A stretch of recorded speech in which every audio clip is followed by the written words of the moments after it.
Dr. Mark, or can you please state your name for the record? Mark Martens, please. Okay, and you're a doctor, is that correct? I'm a PhD in pharmaceutical sciences and toxicology. Okay, would you prefer I call you Dr. Martens or Mr. Martens? Whatever you like. Which would you prefer? Or you can call me Mr. Martens, that's fine with me. Okay, so Mr. Martens, have you had your deposition taken before? No. Okay, so what I've given you is marked as Exhibit 9-1 is your CV. Is that an accurate version of your CV? Yes. Okay. It is. So it looks like you have some areas of expertise. Is that correct? That is correct. Okay. And what are your areas of expertise? My areas of expertise throughout my career are toxicology in all its forms. That means as well experimental, regulatory as evaluative toxicology. Okay. And it looks like you had marked down experimental toxicology, regulatory toxicology, I missed one, hazard and risk assessment, and preclinical development as your past and current fields of expertise, correct? Yes. Okay. I can add that when I was at university, I was also involved in forensic toxicology. Okay. So an update to this would be that you're also an expert in forensic toxicology. Yes. Okay. Excellent. And it looks like you mentioned, you've gotten your PhD in the School of Pharmacy in 1976. Is that correct? Yes. And a rough math is around 40 years ago, right? Yep. So 45 years ago. Yeah. 45 years ago? Yes. And right now, if you move to the next page, it looks like your current position is a consultant in preclinical development and toxicology. Is that correct? That is correct. Okay. So can you tell the jury a little bit about what that means, your current job right now? That means that as an independent consultant, I'm asked as well by pharmaceutical companies, chemical companies, and agri-chemical companies to provide them support in interpreting and in analyzing toxicology studies. Okay. And is Monsanto one of the companies that has hired you as a consultant in that past 7 years? Yes. Okay. And Monsanto has paid you for that consulting position over the last 7 years? Yes. Okay. It's actually at the last 5 years because I was actually contacted by Monsanto in 2011 for a first contract. Okay, so just so we're on the same page, in 2011, Monsanto contacted you to consult for them. Is that correct? And what sort of consulting job were you contacted for in 2011? That was actually for the analysis of mechanistic studies on another compound than glyphosate for Monsanto. Okay. And have you done consulting work for Monsanto since 2011 on glyphosate? Only the last year. Okay, so yes, you have? Yes, I have.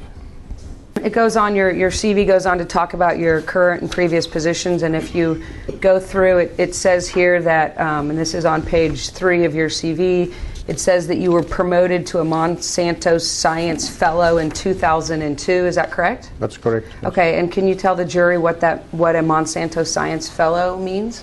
A Monsanto Science Fellow is a distinguished degree as a scientist in the Monsanto organization. Okay, so it's a distinguished scientist within Monsanto. You were promoted to that. Yes. Okay. Right. And is that a position within Monsanto? That is not a position, that's a kind of a degree which should be considered as a parallel type of career path next to the managerial career path, and which is reserved for people who are continuously involved in scientific projects and scientific research. Okay, and so when you were promoted to a Monsanto Science Fellow in 2002, were you a current Monsanto employee at that time? Yes. Okay. So are the Monsanto Science Fellow promotions just for Monsanto employees? That is that is a system that exists in every chemical, agri-chemical and pharmaceutical industry, which allows career paths for people who want to stick to scientific career paths. Okay. You were a toxicology director in Europe and Africa for Monsanto starting in 1992 and ending in 2004. Is that correct? Actually, I started with Monsanto in 1989. Okay. And then I was hired as a manager toxicology.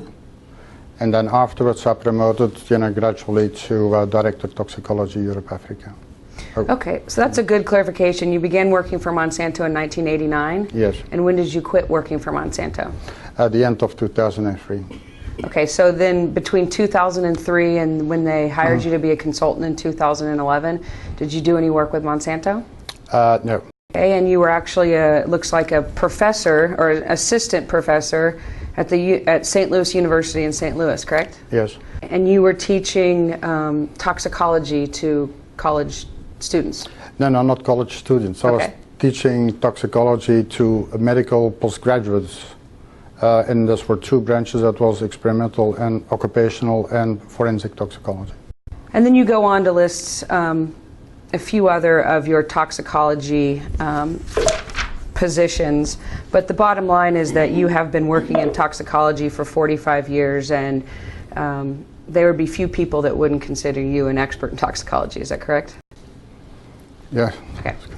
On page 5 of your CV, you also have a lot of experience with international and national organizations, and you list a couple of pages of those: the EU Commission and Council, the OECD Chemicals Group. You go on to list a bunch, right? On the next page, you have experience with IARC, right? You have experience with the European Council for the Chemical Industry. If you go down there. You also have experience on the next page with the European Crop Protection Association, where it looks like you were participating as a representative of Monsanto, correct? Yes, correct. So sometimes you engage with regulatory or international associations on behalf of Monsanto, is that correct? Yes. Okay. And you go through, and there's 10 organizations that you list, so you have experience with international organizations, correct? That's correct. And you lived in the United States for 2 years? 2 is that years, correct? yes. Okay. And then back to Belgium, correct? Yes. Okay. So you also lecture on toxicology and related sciences, correct? Yes. And I counted up really quickly that you have lectured at about 7 institutes or universities. Does that sound correct? That sounds correct, yeah. So you've co-authored a book. Is that on toxicology as well? This is on preclinical development and toxicology is a part of preclinical development. Very impressively, you speak 4 languages as well. Correct? Yes. Okay. What is oxidative stress? Oxidative stress is a state of the cell where there is a production of free oxygen radicals, which are of a kind actually to damage several molecules in the cell, of which DNA. Okay. And how long has the scientific community known about oxidative stress? I think that from 1992 there was science developing in that direction as possible mechanisms of carcinogenicity.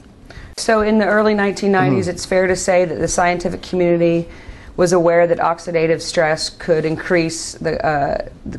could lead to an increased risk of cancer. Is that correct? That was in the beginning, and there were more and more information that these were possible mechanisms of carcinogenicity. Yes. Sure. And what is the mechanism of how oxidative stress can increase the risk of cancer? Right. So oxidative stress is a state of the cell where there is a production of free oxygen radicals. Now, free oxygen radicals are very reactive species, molecular species, and they oxidize molecules in the cell, of which DNA. So oxidation of DNA, and that's the oxidation of the nucleotides in the DNA, can lead, after cell division, to mutation, which can be a permanent change in the gene. And a permanent change in the gene can also make changes in gene transcription, which can lead to phenotypic change of the cell, leading to cancer. Excellent. Thank you. One other question I have for you is the concept of hazard assessment versus risk assessment. Are you familiar with those two terms? Absolutely. And is it fair to say that a hazard assessment is considering whether an effect can happen under any circumstance? Is that fair? That's fair. Okay, and is it fair to say that a risk assessment is considering under what specific circumstance that effect will happen? Yes. Okay. Just wanted to make sure I had those straight in my head before we started going. The first topic we're going to get into is, do you know Dr. James, the late Dr. James Perry? Yes. Okay, did he go by Jim Perry or James? That was Jim. Jim, okay. Yeah. Dr. Jim Perry. And were you friends with him? Oh, we knew each other from scientific congresses. Friends is a little bit too close. So. Okay. You were professional acquaintances? Yes. Okay. Put it that way. And what was Dr. Perry a toxicologist? He was a toxicologist specialized in genetic toxicology. Okay. And was he an expert in his field? Yes. Okay. He was a good scientist, correct? He was a good scientist. Okay. And are you, he has since passed away, am I correct? Yeah. I believe sometime in around 2010, 11. I don't remember. Are you familiar with the Bolognese paper from 1997? Yes. Okay. Am I pronouncing that right? Bolognese. Okay, Bolognese. The American way I'm pronouncing. That's okay. Are you familiar with the Peluso paper from 1998? Yes. Okay. And are you familiar with the two Dr. Loai papers both from 1998? Yes, I recall that these have been, considered, but I didn't actually look at the papers themselves recently. Okay, but you're familiar with all four of those papers? Yes, I know about them, yes. Okay. So all four of these papers deal with the genotoxicity of glyphosate and or Roundup, correct? Correct, yes. Okay. And if we transport back to the 1999 time period, right before the turn of the century, all four of those papers came out, correct? Yes. They were all 1997 to 1999, correct? Yeah. Okay. And these papers weren't good for the genotox profile of glyphosate and Roundup, correct? I more or less phrase it this way: they were not in concordance with the existing results on genotoxicity on glyphosate. So did you go to Monsanto with these papers, or did Monsanto come to you, or do you not recall because it's been so long? Well, I don't recall that detail, but we both were aware at the same time that these papers have been published and these needed attention. Okay, excellent. I'm going to hand you what we are going to mark as, I guess this will be Exhibit 2. And when I hand you emails, Mr. Martin, feel free to take all the time you need to read them, and if we need to go off the record to give you more time, we certainly can, okay? I'm not trying to rush you through any documents. Okay. Can I read them now? Sure. Yeah. So these are what the emails from the late 1990s look like when they're printed out. The first email was from Donna Farmer, and it was written on December 27th, 1998, which is 2 or 3 days after Christmas back in 1998. And who's Donna Farmer? Dr. Farmer is a product toxicologist located in St. Louis at that time. Okay, and she still is employed with Monsanto, correct? I believe so, yes. And at this time, was Dr. Farmer your boss? No. No. Was Dr. Farmer on the same sort of level as you within the hierarchy of Monsanto? At about the same level at that time, yes. Okay. And did you and Dr. Farmer work a lot together at this point? We had for this type of project communications. Okay. And did you and Dr. Farmer get along? Yeah. Okay. So this looks like Dr. Farmer was talking about a meeting that y'all had on December 17th on mutagenicity. Is that correct? That is correct, yes. And the reason why I think that you were at this meeting is that you write back to her 2 days later. 2 days later. Is that correct? If you look above. Yeah, that seems to be correct, yes. So you had a meeting on December 17th of 1998. And 10 days later, she writes an email to y'all, probably slowed down with the holidays, of course, and about what had happened on December 17th. And so she has action items from action items from the meeting, from today's call. So it looks like she had written that simultaneously and then just circulates that later.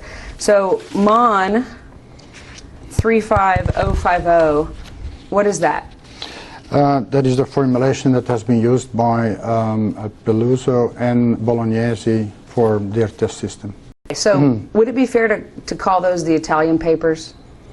Are they both from Italy? It would be fair to call it the Italian formulation.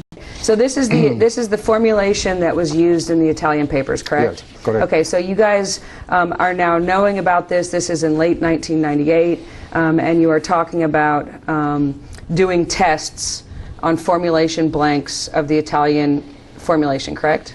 Yes, that was the idea. Yeah. Okay, and if you turn to the next page, and if you go down, we talk about, this is where Dr. Perry is first talked about. You have other topics, as you can see, as the jury can see, that they had talked about, but in relative part, it says that agreed that an external global network of genotox experts need to be developed. You see that? Yes. Okay. As EU has an immediate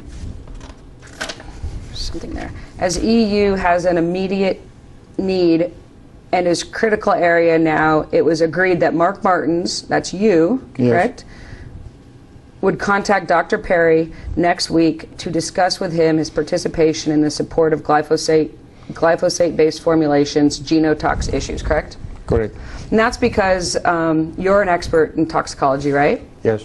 And Dr. Perry is an expert in toxicology, correct? Yes. Okay, so you two would make the perfect pair to work on this issue, correct? Right, correct. Okay. Okay, and then it goes on later to say, for North America, Gary Williams will be here in early February as part of the CanTox project. Okay, who's Gary Williams? Do you know him? Yes, I know Gary Williams. He's an authority in the United States on mechanisms in carcinogenicity and genotoxicity. Okay, and is he a Monsanto employee? No. Do you know, to your knowledge, has he ever been a Monsanto employee? No. Okay. Never been. He never has, or you don't know?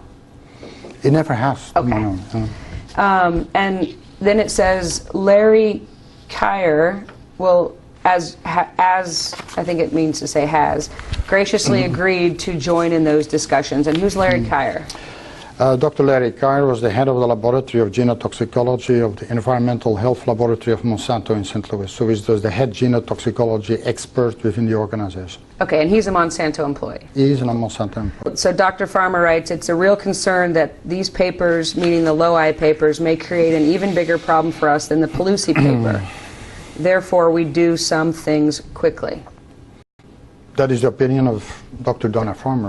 And did you disagree with that opinion? I didn't agree completely, actually. Okay. Did you agree that the Pelosi paper created a problem for Monsanto? I agreed that the Pelosi paper was a new type of finding and needed to be addressed. Okay. And so one of the ways that Monsanto was deciding to address it was to have a letter sent from Monsanto, Italy, or Brussels, saying that the data doesn't agree with other data. I'm going to hand you what will be marked as Exhibit 3.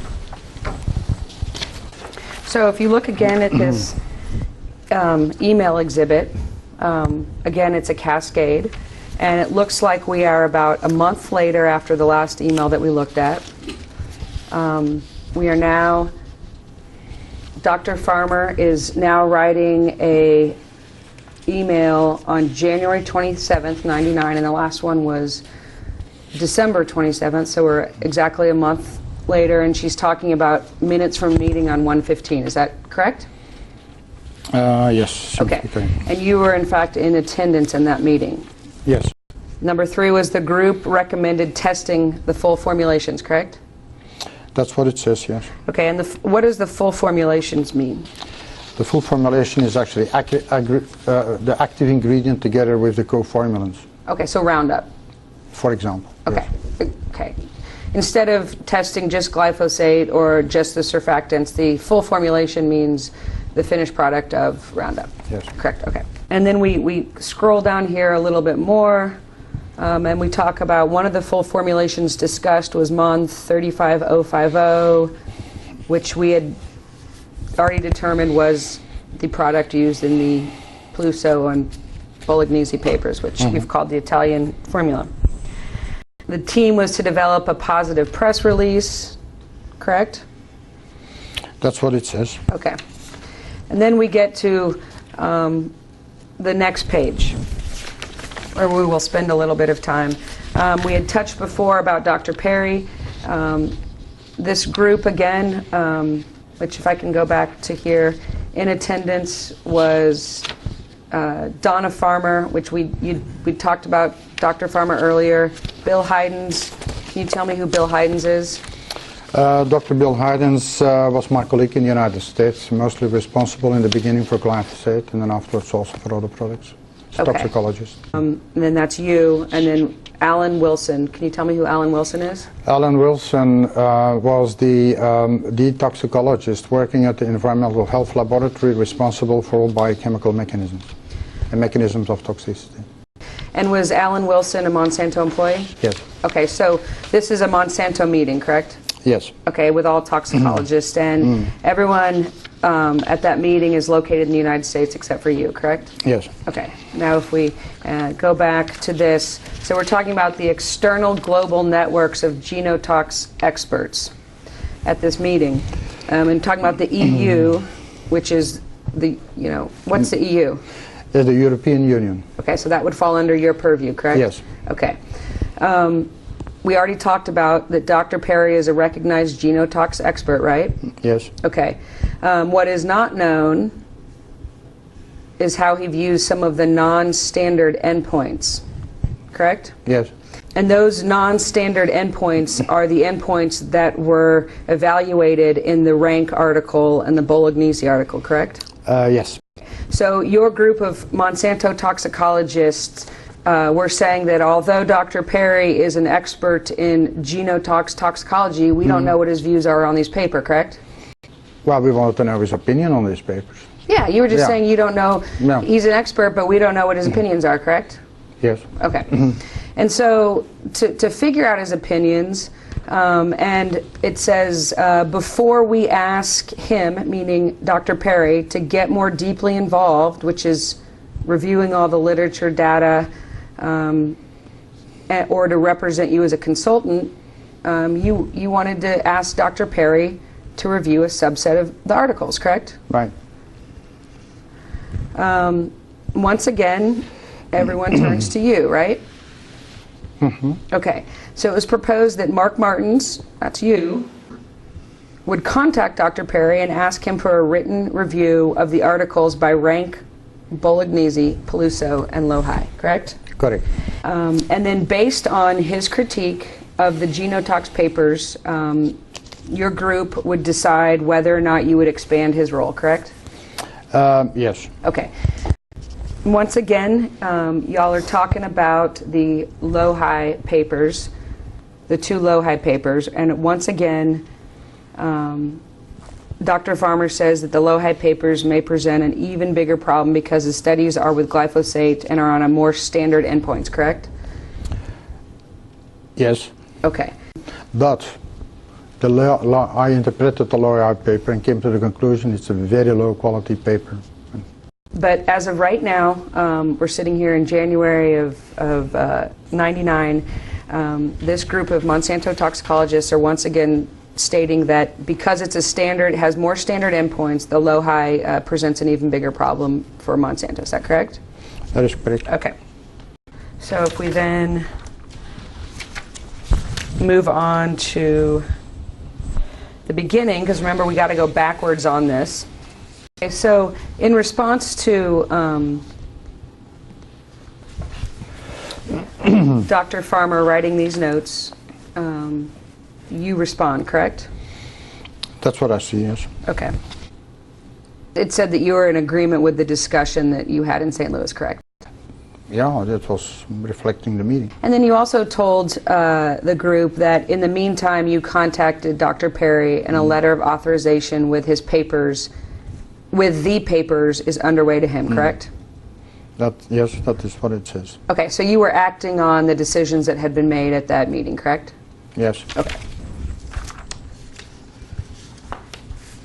Oh, and it said that, I forgot an important part. It said, a report is expected by mid-February. So we're now sitting here in January of 28th, and so you're telling the group that Dr. Perry will have his report within a few weeks, correct? That's what it says. Okay. Here we are 2 weeks later, and this is a fax sent on February 15th, because in Europe you put the month and date opposite of us, correct? Yes. 1999, and it's a fax from you, from Dr. Mark Martens, and the subject is Dr. Perry's report, correct? Correct. And you are sending it to Alan Wilson, Donna Farmer, and Bill Heidens, correct? Correct. So you're sending it to everyone that was at that meeting a few weeks earlier. Yes. And you say, Dear Alan, Donna, and Bill, please find herewith Professor Perry's evaluation of the 4 papers, correct? Yes. And what were those 4 papers? That was the Leroy paper, the Peluso paper, the Bolognese paper, and the Rank paper. Okay. And you said you sent him on genotoxicity of glyphosate and Roundup, correct? Yes. Okay.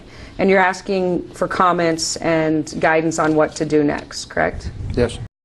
And so the next page of this document appears to be a cover sheet from Dr. Perry to you, correct? Yes. Okay, Professor James M. Perry. Where was he a professor? At Swansea University in the UK. Okay. And he wrote you this on February 11th, 1999 to Dr. Martens, correct? Yes. He goes through the papers that Monsanto asked him to review, correct? Yes. Okay. And the first one is the Rank et al. Paper, and that was in 1993, right? Right. Okay. And this is a Roundup mixture that was tested, correct? Yes. Okay. And the conclusion that Dr. Perry found was that in vitro evidence of genotoxic effect for Roundup mixtures inadequate in vivo studies. So tell me what in vitro means. In vitro testing occurs normally with cells or bacteria or tissues in culture. So that means literally in vitro, either in petri dishes or in culture dishes. Okay, and that's an accepted method of conducting studies, correct? Yes. Okay, in toxicology that's very accepted. Yes. Okay. And so Dr. Perry's conclusion was in vitro evidence of genotoxic effect for Roundup mixture, right? That was the conclusion that Dr. Perry came to. That correct? was his conclusion, yes. Okay. And then next we looked at one of the Italian papers, which is Bolognese, and that was from a couple years later, in 1997, right? Yes. His conclusions were Dr. Perry found a positive response in vitro, SCE, for both compounds. And both compounds being glyphosate and Roundup, correct? Yes. Okay. In the Bolognese test, the authors were studying both glyphosate and Roundup, correct? That's correct. Okay, so when Dr. Perry is talking in his conclusions about, quote, both compounds, he's referencing glyphosate and Roundup, correct? Yes. Okay, so Dr. Perry concluded that there was a positive response in vitro SCE for both glyphosate and Roundup, correct? That's what it concluded. And SCE is another marker looking at the structure of genetic material, correct? That is sister chromatid exchanges. And this is an indicator type of test of which the biological mechanism is unknown, and with some kind of an experimental endpoint which was not accepted by regulatory authorities for assessment of genotoxicity. Dr. Perry concluded that the response was at 10 times lower concentration for Roundup mixture, correct? That's what he said, yes. Okay. Dr. Perry concluded that both glyphosate and Roundup mixture produced an increase in DNA strand breaks in mouse liver and kidney, correct? That's what he says, yes. Okay. And next he found that glyphosate increased 8-OHDG in mouse liver. which is a marker of oxidative stress, correct? Yes. Okay. And then he found that the Roundup mixture increased 8-OHDG in mouse liver and kidney, correct? Yes. So he concluded oxidative stress. Dr. Perry concluded oxidative stress with respect to glyphosate and with respect to Roundup, correct? Yes, that's what he concluded, yes. Okay. And this was in 1999, correct? Yes. Okay. Next, we're moving to the Pelosi paper, which was one of the Italian papers we discussed. And we talk about the conclusion that Dr. Perry found for the Pelosi paper. And that is that Roundup mixture produced an increase in DNA adducts in the mouse liver and kidney, correct? Yes, that's what he concluded. Okay. And then let's move over to... May I say Sure. something? He also concluded that there was no increase in the production of DNA adducts in the presence of glyphosate. Sure. And that's fair. important. Okay. Yeah. Sure. So what you're saying is that he determined that with glyphosate there wasn't, but with Roundup mixture there was? Yes. Okay.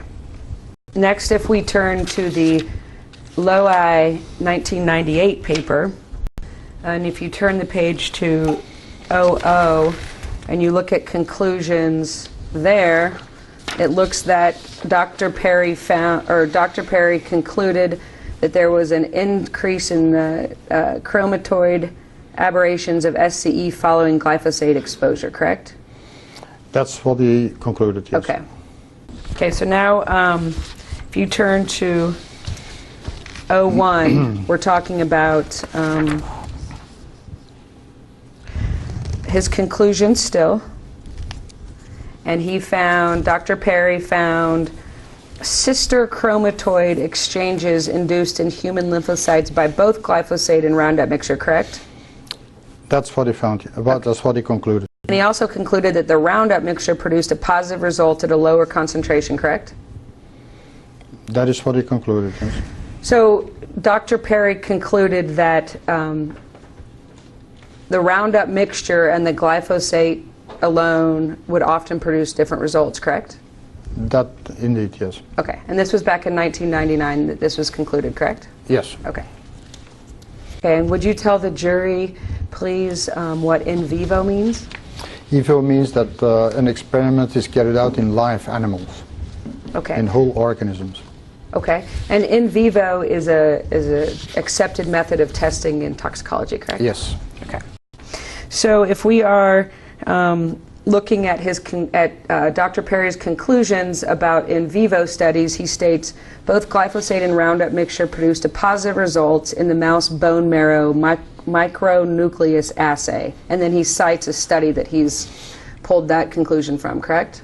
That's the Bolognese study. Yep. Then if you go down to the next paragraph, it says the data of Bolognese indicate that glyphosate is a probable in vivo genotoxin, correct? That is his conclusion. Correct.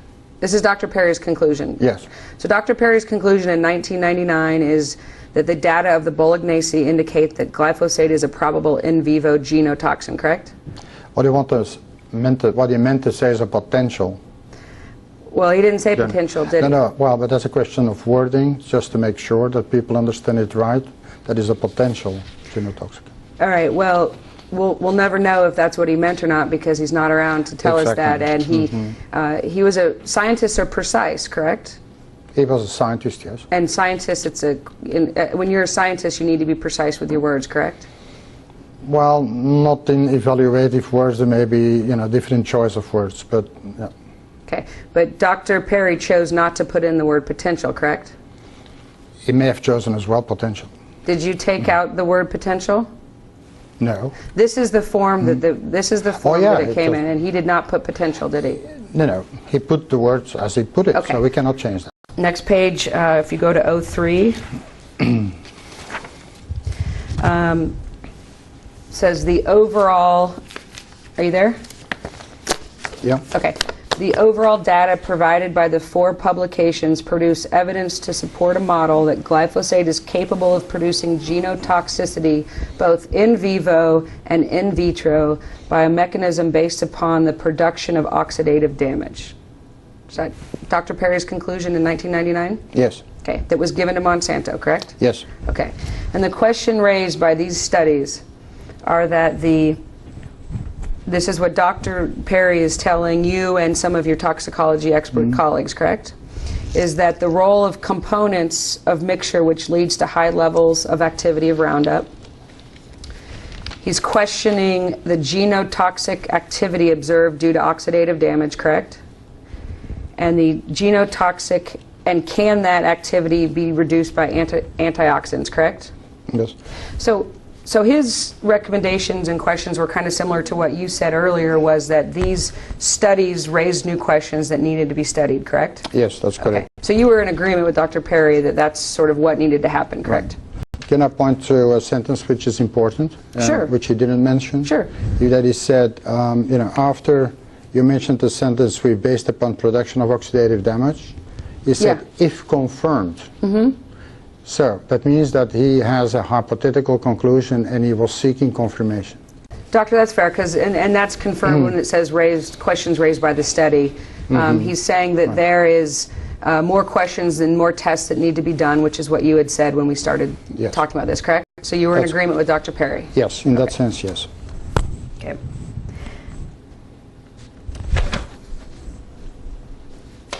All right, and in fact, if you turn to 04, which is the next page, this paper is signed by Dr. Perry. And at B, Dr. Perry recommends that there be tests to determine he recommends that there is an assessment of the individual components of Roundup mixture to determine whether there is any components which act synergistically to increase the potential genotoxicity of glyphosate. So let's unpack that sentence a little bit, since you're an expert in toxicology. Can you explain to me what it means when components act synergistically? When components act, this is a hypothesis put forward by Dr. Perry. I just want to know what yes, that means that one component is of a kind to strengthen the toxicological effect of another component. That is synergism. I'm asking, we're talking hypothetically still. I'm not asking you what Dr. Perry meant, because we can all read the same words on the paper. I'm saying... well, I'll give you an example. Okay. Just to clarify. A synergistic effect may be, for example, if a co-formulant produces an inflammatory process, that inflammatory process produces free oxygen radicals, there is a slight mutagenicity in the other component, then you may have some kind of a combined effect that may be more prominent than the effects caused separately. Okay, that makes sense. Yeah. And so Dr. Perry is suggesting an assessment of the individual components of the Roundup mixture, which you have already told me are the active ingredient, which is glyphosate, and some surfactants, correct? Yes, that's correct. Okay, so he's saying assess those components to see if they act synergistically when they are together, correct? Yes. All right. And these are all conclusions and recommendations that were sent to Monsanto toxicologists in February of 1999, correct? Yes. Okay. Can I just... Okay. All right. There is something that is very important to mention also in the report of Dr. Perry, is that he also lists the flaws of the studies that have been published. So, sure. Okay. So it's important you are aware of this. And it was February 15th of 1999. And so here, what I have marked as Exhibit 5 is an email from Dr. Donna Farmer. If you look at the page that starts with 06, is the email cascade. And it is, although it is written on April 19th, Donna Farmer states that these are the meeting minutes from February 25th, correct? Yes.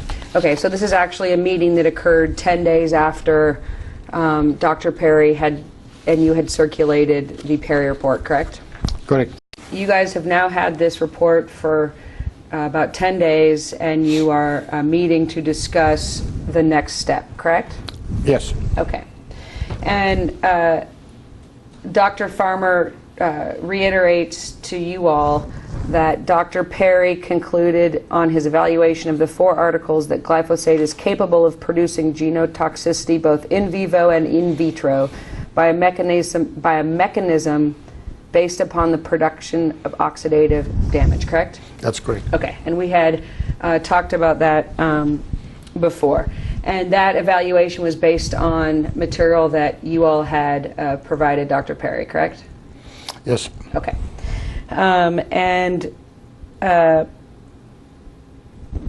Was Dr. Farmer and was the group of people that met happy with Dr. Perry's report? No. Moving on, Dr. Farmer continues to say, as a follow-up, Mark will contact Dr. Perry, discuss with him the existence of additional data, and ask him to evaluate the full package. Mark is you, correct? Mark is Yes. Dr. Mark Martens. Okay. Mark will also explore his interests, meaning Dr. Perry's interests, parentheses, if we can turn his opinion around, in being a spokesperson for us on these types of issues, correct? That's correct. Okay. So, Dr. Martens, you were tasked with following up with Dr. Perry and getting him additional data to see if you could turn his opinion around, correct? I will rephrase that and actually provide him with supplementary data so that he could put that in his findings into a context of the existing data. Right, and turn his opinion around, correct? It's the words that Donna Farmer used, not me. These are the words of Donna Farmer. Okay. This is going to be marked as Exhibit 6. Thank you. So were you aware that the toxicologists that were in the United States thought that you did not do a good job with Dr. Perry? No. Were you aware that they no longer wanted you to be the one interacting with Dr. Perry after his report came out? Who is Stephen Ratton? Stephen Ratton was a product registration manager in the United States. Okay. In charge of glyphosate. Okay. And so Steve Ratton writes an email on October 31st, 1999, which is a few months after Dr. Perry had given you his report, correct? Yes. Okay. And he writes an email, and it's called Comments on Perry Write-Up. And he writes the email to you, to Donna Farmer, to Dr. Larry Kyer, who we talked about. Mm-hmm. We talked about Bill Heidens, and then who's William Graham? Graham William was the glyphosate product registration manager for Europe, Africa. So Dr. Ratton writes to Mark, that's you, and Donna, which is Dr. Farmer, and says, talking about comments on the Perry write-up, I was somewhat disappointed in the Perry report. Do you see that? Yes. Okay. And Dr. Ratton says, not particularly with his conclusions, but just the way that they're presented, correct? Yes, I see that. Okay. And then he goes on to provide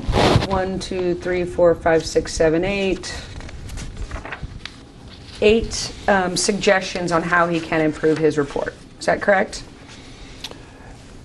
Well, these were comments, so I will see them as comments. Okay, so Dr. Ratton writes that he's not particularly disappointed in the conclusions, but just the way they're presented, and he gives 8 comments on how to improve the Perry report, correct? To some extent, yes. And then at the very end, Steve Ratton writes, and still talking about the Perry report, I do not see that he has stuck his neck out at anything at all controversial, and therefore there's little value in the write-up as written that could be useful. Hope it didn't cost much.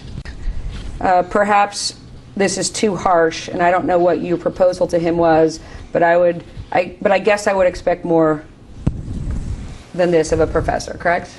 That's what he said, yes. Okay, and did that upset you, receiving that email? Not really. No. Because I was also a little bit disappointed about the form of the report. Okay. So,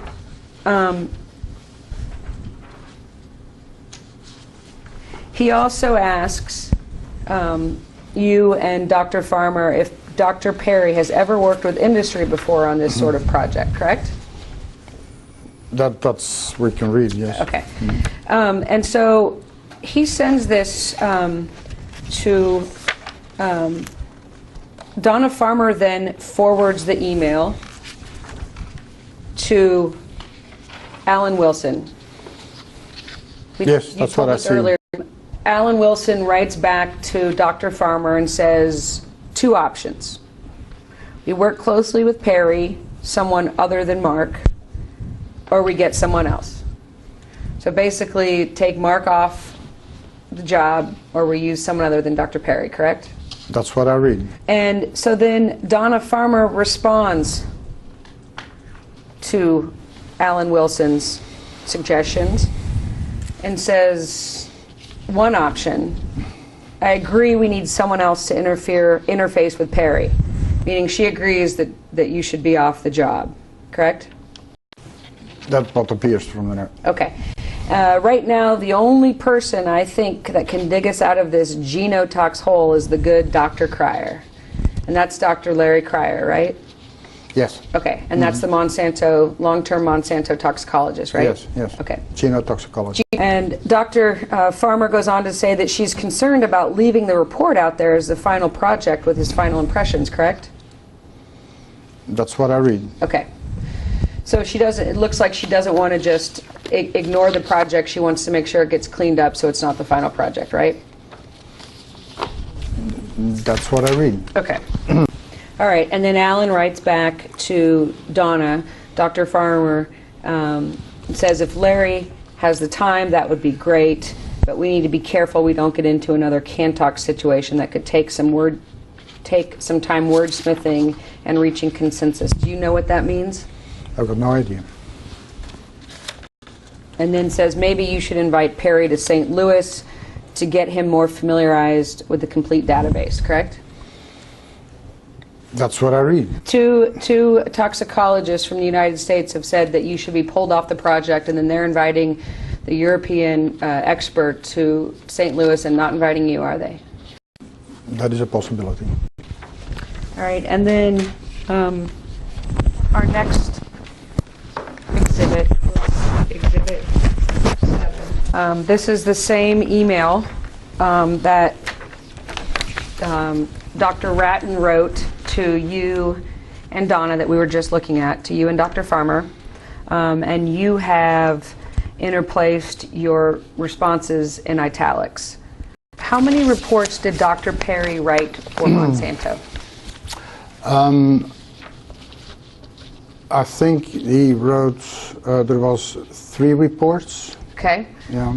And the first report was only evaluating the 4 publications that I'd sent to him that had problematic results.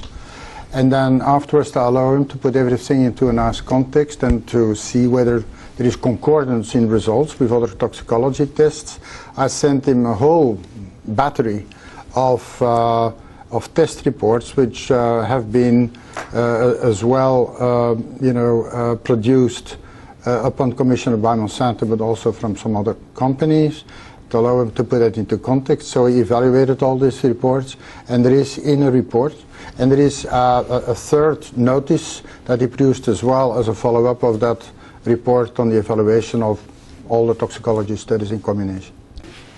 You received this email from Dr. Ratton on September 1st of 1999. Where he's talking about how he's disappointed, not in the conclusions, but in the way that they were presented, correct? And you write back some remarks to Dr. Ratton within his email, correct? Yes. Okay. And the bottom line is you say to him, you say to Dr. Ratton, please don't be too negative. It is clear he will need some help to produce a definitive report without twisting his arms. Don't forget that his opinion is well respected, and I am sure he didn't have the time to write it all down, as should have been the case. Therefore, the need to meet with him, correct? Yes. So you still believed in Dr. Perry, and this was your work in generating this report, correct? Yes. Okay. Okay, and then you look at the response that you wrote to the entire group, where you say that we can now determine for ourselves how such a report should look like and give him directions for a rewrite. So you were going to go to Dr. Perry and give him directions for a rewrite of his report, correct?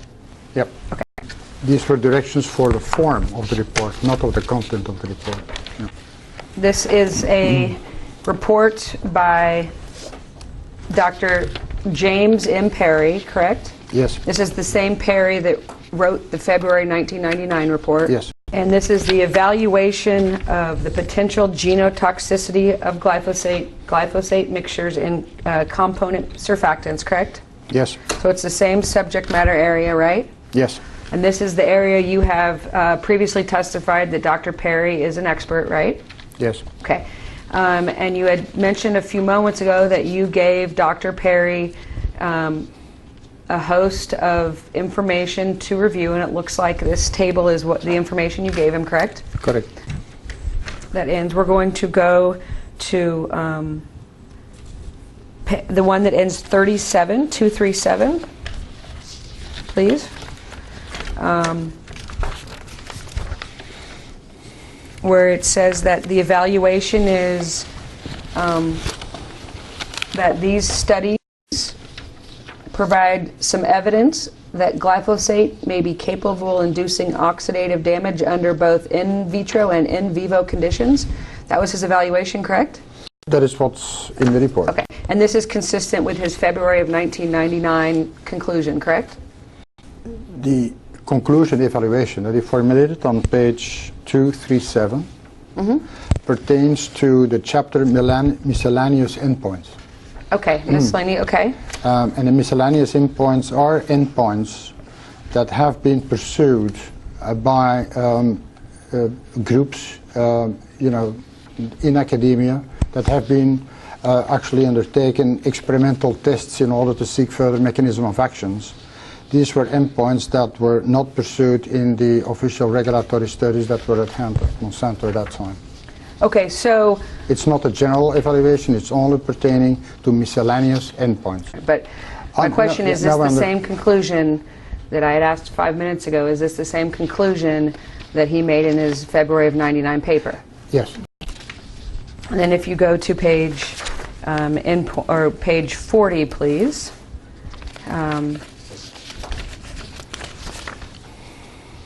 Where it says his evaluation is that these studies provide evidence that Roundup mixture produces DNA lesions in vivo, probably due to the production of oxidative damage. That was his evaluation, correct? Yes. Okay. It's very important to mention that those miscellaneous endpoints, which gave some, results of concern, have been obtained in vivo via routes of administration which are improper for toxicological testing for glyphosate in function of the exposure scenarios of glyphosate. This all pertains to results that have been obtained after intraperitoneal injection, which actually produces a specific pathology that otherwise would have never be possible, in normal exposure circumstances to either glyphosate or Roundup. Okay, thank you. And the intraperitoneal injection is an acceptable route of exposure for a health hazard assessment, correct? No. It's not. It's not accepted within the field of toxicology as a relevant route of exposure for health hazard assessment? Is that what you're telling me? This is not a relevant route of exposure. This can be used in order to produce some results to explore potential effects that can be produced during that route of exposure, but that route of exposure absolutely inappropriate for the hazard and risk assessment of pesticides. All right, so overall conclusions. Overall conclusions, let's look at it, page 42. What does clastogenetic mean? Yeah, clastogenicity means chromosomal breakage. Okay, so once again, it's talking about mutation, right? we like to talk about gene mutations and chromosomal breakage, and these all resort under the term genotoxicology. Okay. So the overall conclusions, when you've given Dr. Perry more information, is there is published in vitro evidence that glyphosate is classogenetic and capable of inducing sister chromatid exchange in both human and bovine lymphocytes. And then he cites papers, correct? Correct. And if you move on to the next page, the production of 8-OHDG in mouse liver, cites a paper. Both observations indicate that glyphosate may be capable of inducing a pro-oxidant state leading to the formation of oxidative damage lesion. Correct? That's correct. The next conclusion was that of Dr. Perry was that a Roundup mixture containing glyphosate was shown to produce 8-OHDG in both the liver and kidney of the mice, Bolognese. These observations indicate the Roundup mixture is capable of inducing oxidative damage in vivo. Is that correct? That's what he wrote is correct, yes. Okay. Yeah. And that's consistent with what he found in the February '99 report that he... Yes. Okay. Next on 14, glyphosate induced single-strand breaks in vivo in the liver and kidney, and he cited those reports, correct? Yes. Next, he tells Monsanto that Roundup mixture produced single-strand breaks in vivo in the liver and kidneys of mice, correct? Correct. Okay. And next, Dr. Perry tells Monsanto that glyphosate mixture, but not glyphosate, produced an increase in uncharacterized DNA adducts in vivo in the liver and kidneys of mice, correct? That's correct. All right, so Dr. Perry is telling Monsanto that there are differences between glyphosate alone and a glyphosate mixture, correct? Okay. That's what he said, yeah. And if you go to the next page, specific evaluation of the genotoxicity of glyphosate. So we can start it. The sentence says, on the basis of the study of low-high, I conclude that glyphosate is a potential carcinogenic in vitro, correct? That's what he says, yes. Okay. And then he goes on to say that the Bolognese study indicates that it may also be carcinogenic in vivo, correct? It may be, yes. Correct. The way he, yeah. So he concludes that it is in vitro and that it may be in vivo, correct? It's hypothetical in vivo. Yeah. Correct. Yeah. And then he goes on so that was the genotoxicity of glyphosate. Now he's looking at the specific evaluation of the genotoxicity of glyphosate mixtures, correct? Okay. That's what I see. And he says the studies of Bolognese suggests that glyphosate mixtures may be capable of inducing oxidative damage in vivo, correct? Yes, that's what he says. Okay. So he was just putting Monsanto on notice that this may be happening, correct? Yes. Okay. We're going to skip to page 64. Is this the third report that you were talking about? Yes. Okay. So this came after the first two, correct? That's what I understand, yes. Okay. And this is the same Dr. Perry that we've been talking about all day, correct? Yes, correct. Okay. And do you know what the genesis of this report was, why he created this? I don't recall that. Okay. But he created this at Monsanto's request, correct? That is a possibility. Okay. I don't recall. And is there any chance that this was linked to the second report? Yes. Okay. And then this one is either an annex to his second report or it's a third report? Yes. You're just not sure? Yes. Okay. And then this is recommendations for future work, correct? It appears to me that this is recommendations for future work based off of his analysis in the second report. Would that make sense? That makes sense, yes. Okay. So key questions. And these are key questions that he is posing to Monsanto that still remain after his analyses, correct? Yes. Okay. So he's wanting to know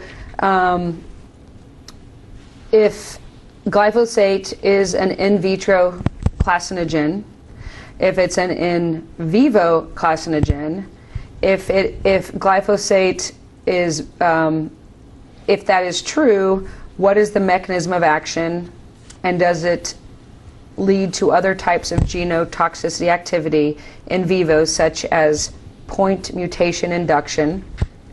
Does glyphosate produce oxidative damage?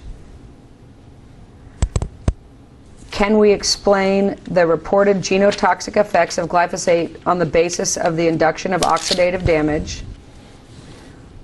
Why don't you read the last three so the jury doesn't have to just listen to my voice, starting with 6.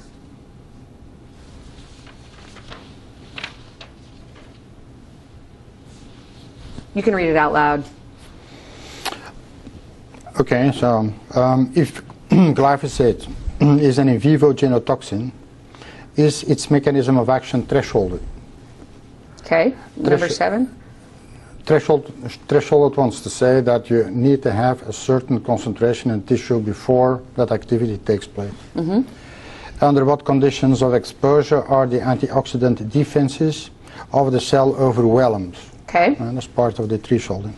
Are there differences in the genotoxic activities of glyphosate and glyphosate formulations? So he's been telling you in the last 2 reports that different things happen when he tests glyphosate or glyphosate formulations, right? And then the last one.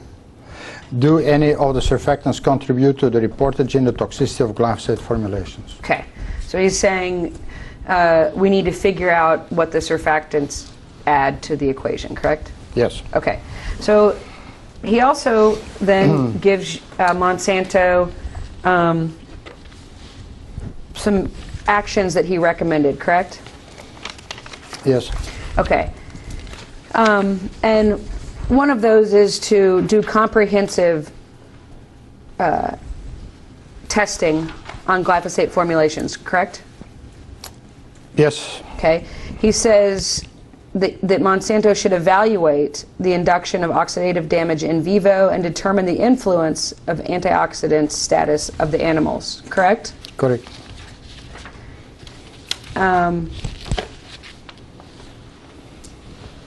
He also says evaluate on the assumption that the reported in vitro positive carcinogenic data for glyphosate is due to oxidative damage. Determine the influence of antioxidants. Okay, so that's similar to the next one. Evaluate the carcinogenic activity of glyphosate in the presence and absence of a variety of antioxidant activities. Correct?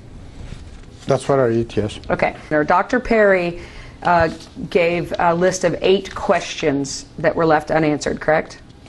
That they would like to see answered, yes. Okay. And as a scientist, you would have liked to see those answered as well, correct? These were genuine questions, yes. Yeah, good questions, right? These were good questions, yes. Okay. And he provided with a list of actions that Monsanto could take to answer those questions, correct? Yes. So then Dr. Perry says at the very end of his recommendations, my overall view is that if the reported genotoxicity of glyphosate and glyphosate formulations can be shown to be due to the production of oxidative damage, then a case could be made that any genetic damage would be threshold. Did I read that correctly? You read that, yes. Okay.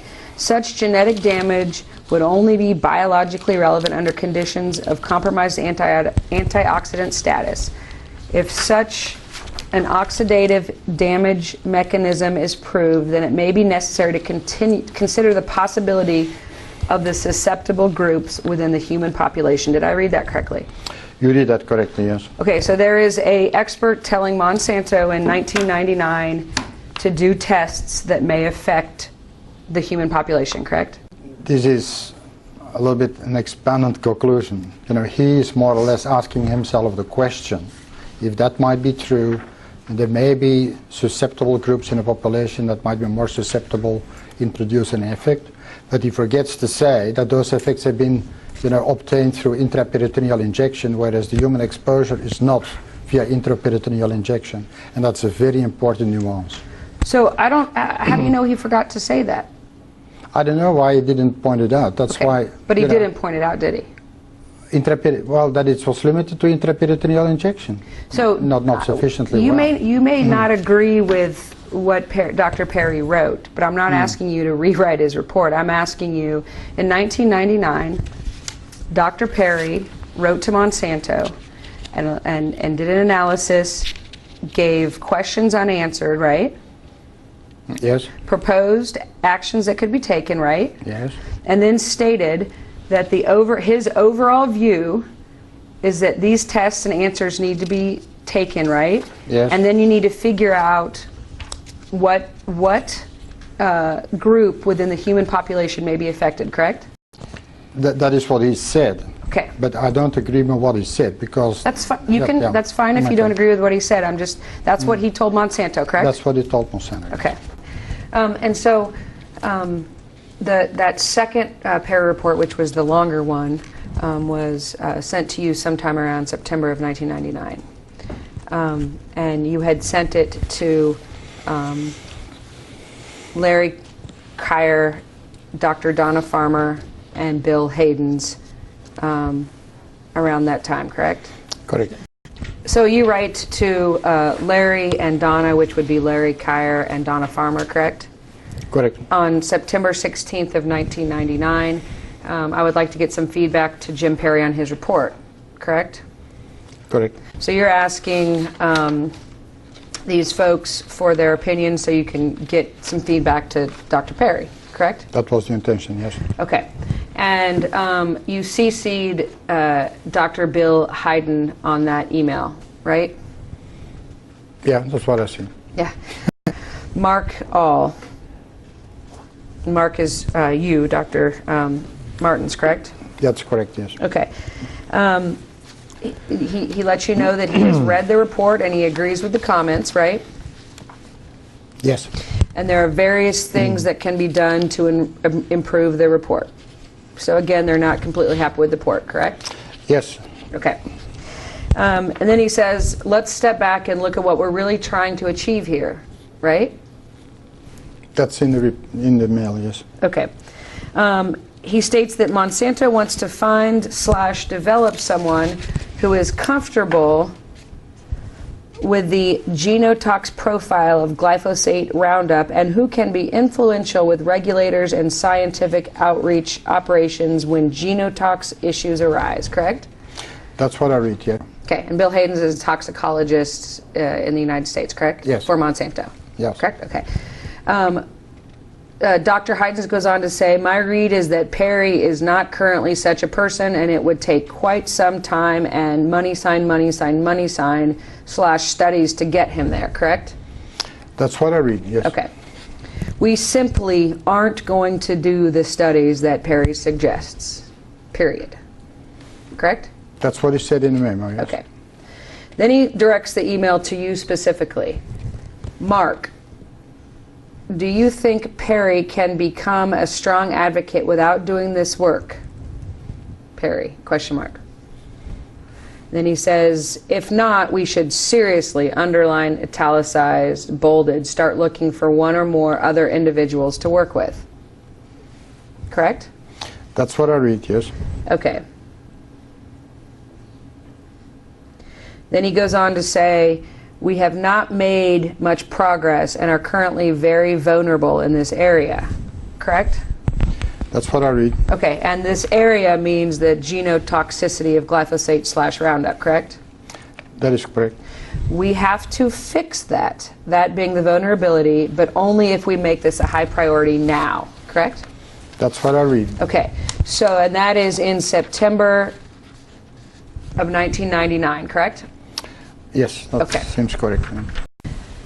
Did you have any independent conversations with Dr. Hayden as to why he did not want to do the studies Perry suggested? I don't recall. Did Dr. Perry ever offer to do the studies he was suggesting? He had the intention to do some work, yes.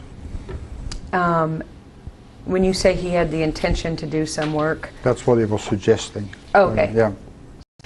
So when you say Dr. Perry had the intention to do the work he suggested, what do you mean that he wanted to do the work he suggested? Well, in his laboratory, it's a typical academic laboratory. He's a professor with a department with PhD students, and he was exploring mechanism of oxidative stress and oxidative damage, and he had some ideas about PhD work to do in that direction. Okay, so he had some ideas. Yeah, some. And did he complete those ideas? Not for the glyphosate. Okay. And Dr. Perry was not a Monsanto employee, correct? That's correct. He was never employed by Monsanto, Never. correct? Okay, so he's an independent scientist from Monsanto, correct? Yes. Okay. And did Dr. Perry ever ask for financial support from Monsanto to complete the studies that he had recommended? Not that I recall. If Dr. Perry had suggested and requested samples to complete the studies that he had suggested, do you agree Monsanto should have provided those samples? We were reluctant to place studies in the laboratory of Dr. Perry for a variety of reasons. In the first place, since the results of those studies would be used for regulatory reasons, we would have preferred to have those studies carried out in a laboratory which is accredited for good laboratory practices, and his department was not.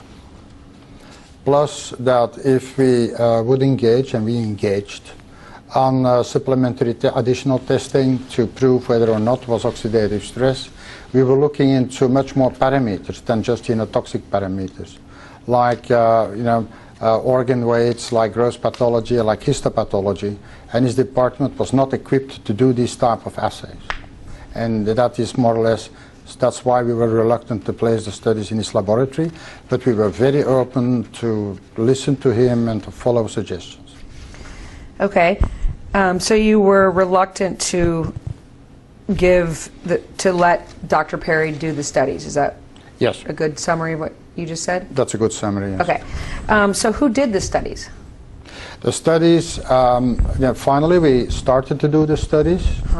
I had contacts with Professor Perry to give suggestions and do some exchange in the design of the studies.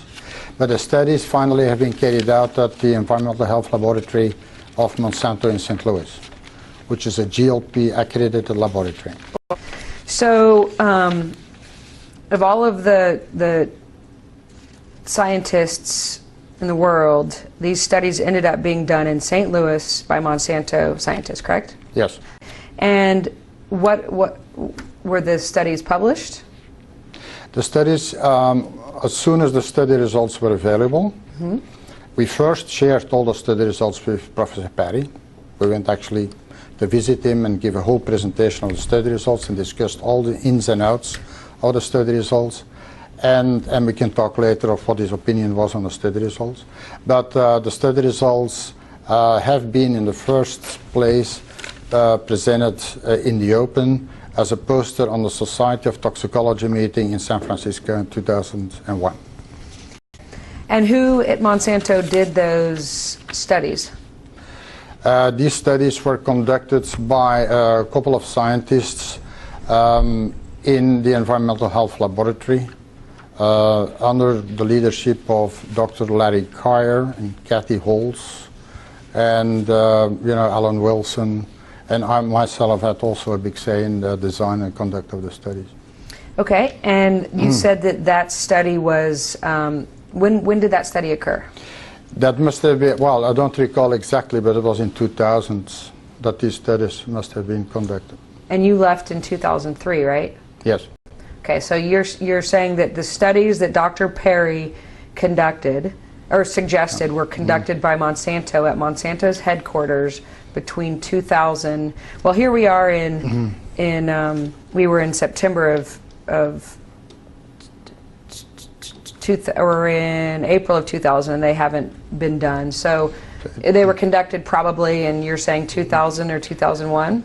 They were conducted somewhere in the second half of 2000. The results were already very early 2001. Okay, and what journal were the results published in? The results were not published in a journal. They were published as a proceedings in the Society of Toxicology. There was a poster presentation at the Society of Toxicology official journal, for the as an abstract for the proceedings of the SOTO meeting in San Francisco 2001. Okay, so who presented the poster? I was at that meeting. Well, several of the authors. Well, the way how a poster is presented is actually poster is posted, and then there is always a scientist, co-author of the poster, who actually is present at the poster to respond to questions that visitors may have on the poster. So I was part of them, but also I believe Bill Hayden's was there, etc. So several authors. Yeah. So this was not these results were not peer-reviewed, correct? These results were peer-reviewed within the process. It's not a peer-reviewed full publication, but they were peer-reviewed in the process of the submission of abstracts to the Society of Toxicology of the United States. Okay, so were these results submitted to a journal? These results were later submitted to a journal and published. So these results have been published? Yes. Okay, and where was it published? What do you mean, what journal? Mm-hmm. Is that Journal of Agricultural Chemistry, etc.? Well, I don't recall exactly, but they've been published in 2008. So, are you talking about the paper by Heidens, Healy, Holtz, Kyer, Yu, Wilson, and Donna Farmer called Genotoxic Potential of Glyphosate Formulations, Mode of Action Investigations? Yes. Just for sakeness of a complete record, is this the study that Monsanto conducted in response to Dr. Perry's questions and, yes, and suggestions? Yes. And so let's mark that as Exhibit 10. It's your belief and testimony that all of Dr. Perry's questions were answered by that study. Let me put it this way, that Dr. Perry had a whole list of recommendations. And what happened is actually one of the most important recommendations, and I repeated that all the time, is could you repeat the study of Bolognese as best as possible, and produce a couple of endpoints which he addressed, like for example oxidative stress or oxidative DNA damage. And then we started to do the study, and the plan was actually to present the study results to Dr. Perry and then to see what can happen next.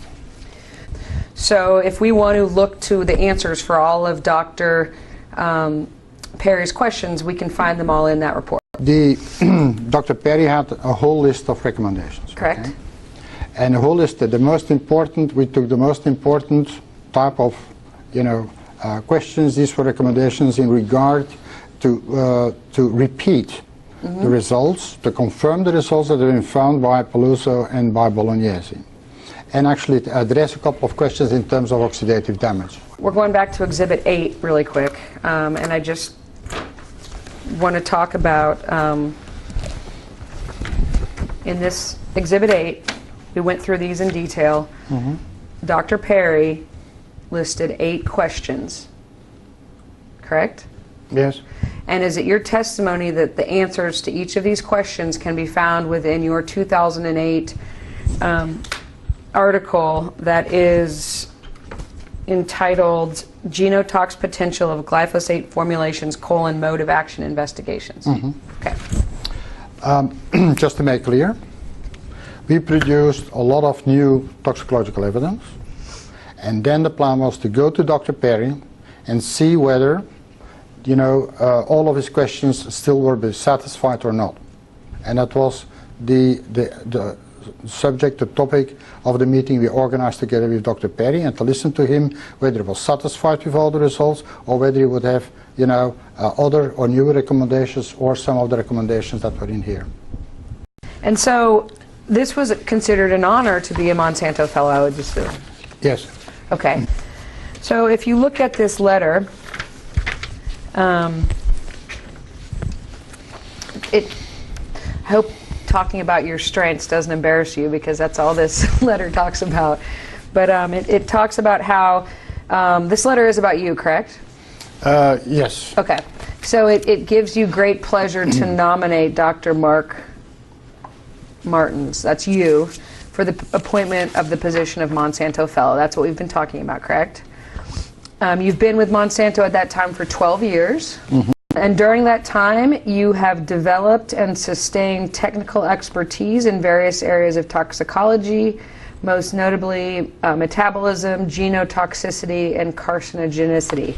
And those two at the end are the ones that we've been talking about most today, right? Yes. So they're recognizing you for being an expert in this area. It says that you have established yourself as a highly knowledgeable and credible scientist outside of Monsanto as well. I assume you don't disagree with that. I don't disagree. It says that you had internal leadership and external influence that makes you valuable and effective to support Monsanto's entire profile of products in Europe, in the Europe-Africa region. And that would include the Roundup and glyphosate products, right? Yes. Okay. Let's talk more about what Dr. Yeli says about you. You were instrumental in convincing a key European expert that reports of genotoxicity with Roundup actually represent effects secondary to cytotoxicity rather than a primary genotoxic response. And that's Dr. Perry, right? Yes. That's what we've been talking about all morning. It says that you were also influential or effective in reversing the strong negative regulatory position toward MON 13900 in France. What's MON 13900? I think it was a grow regulating compounds, but I honestly don't recall detail of that. Okay. And then it says that you have been successful in alleviating concerns over genotoxicity and carcinogenicity, and that's really what your role was with engaging in Perry, right? My role in engaging with Perry is to receive a second opinion, and together with Professor Perry to further elucidate, the real significance of those findings by doing supplementary additional testing. Okay, and Dr. Perry's report did not alleviate the concerns over genotoxicity or carcinogenicity, right? What happens is that on the basis of the recommendations of Dr. Perry, we initiated stepwise research program and shared those data with Dr. Perry and discussed those results with Dr. Perry so that he could reassess his position on the basis of those new data. Okay, but his reports on their face didn't alleviate the concerns over the genotoxicity, right? All of them. The reports that we have been talking about from Dr. Perry were actually an evaluation of the papers of, that we discussed in the beginning, plus the regulatory genotoxicology work. Okay, so my question was, Dr. Perry's report did not alleviate the concerns over the genotoxicity and carcinogenicity, correct? Dr. Perry's report actually expressed a concern with recommendations that we used to produce new toxicological data in concert with Dr. Perry, that we then shared with Dr. Perry to come to a new conclusion on the basis of those data. Okay, and did you share Dr. Perry's reports, either of them, report 1 or report 2, with anybody? No, because it was a consultancy with Dr. Perry, which actually, with the intention to lead us to the production of new data, which would help us to gain insight in the type of data that were produced by Bolognese and Pelusa. Okay, and you've agreed earlier that the questions raised by Dr. Perry were good questions. Yes. Okay, and they would, why not share those with other scientists around the world?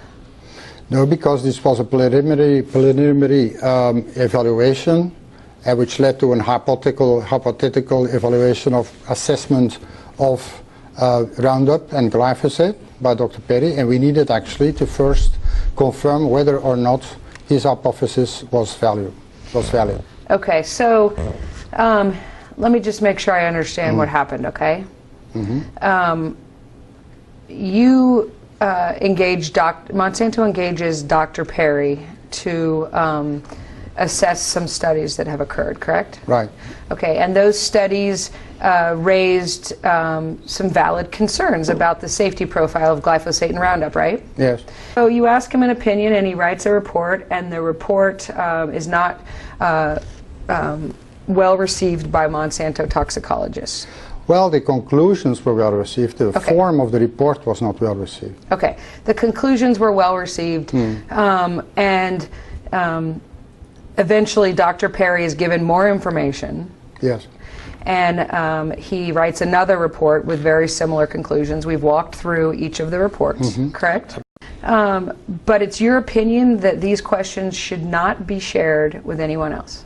It was the intention to use those questions and to use the recommendation to initiate further research to address them in a corrective way and to see where exactly that both parties could understand what's actually going on, and whether we had an initiation of oxidative damage, and whether possible genotoxicity was secondary to the initiation of oxidative damage. Okay. And I assume by the same token you never Monsanto never shared the Perry reports with any regulatory agency? That was internal, expert to company, information and exchange of views, which had as the only objective to inspire Monsanto to do some supplementary research and to better understand the effects that have been published by Peloso and Bolognesi. I assume by the same token that Monsanto never shared the Perry report with any regulatory agencies, correct? Yeah. Is that correct? That's correct, yeah. Okay. And in fact, Monsanto engaged Dr. Perry in a secrecy agreement, right? In a confidentiality agreement. Well, the words that you used were secrecy agreement, correct? Sometimes these words are used on the document itself, but in fact it's a confidentiality agreement. Okay. But it was a secrecy agreement making Dr. Perry contractually agree not to share the results with anyone, correct? Let me rephrase.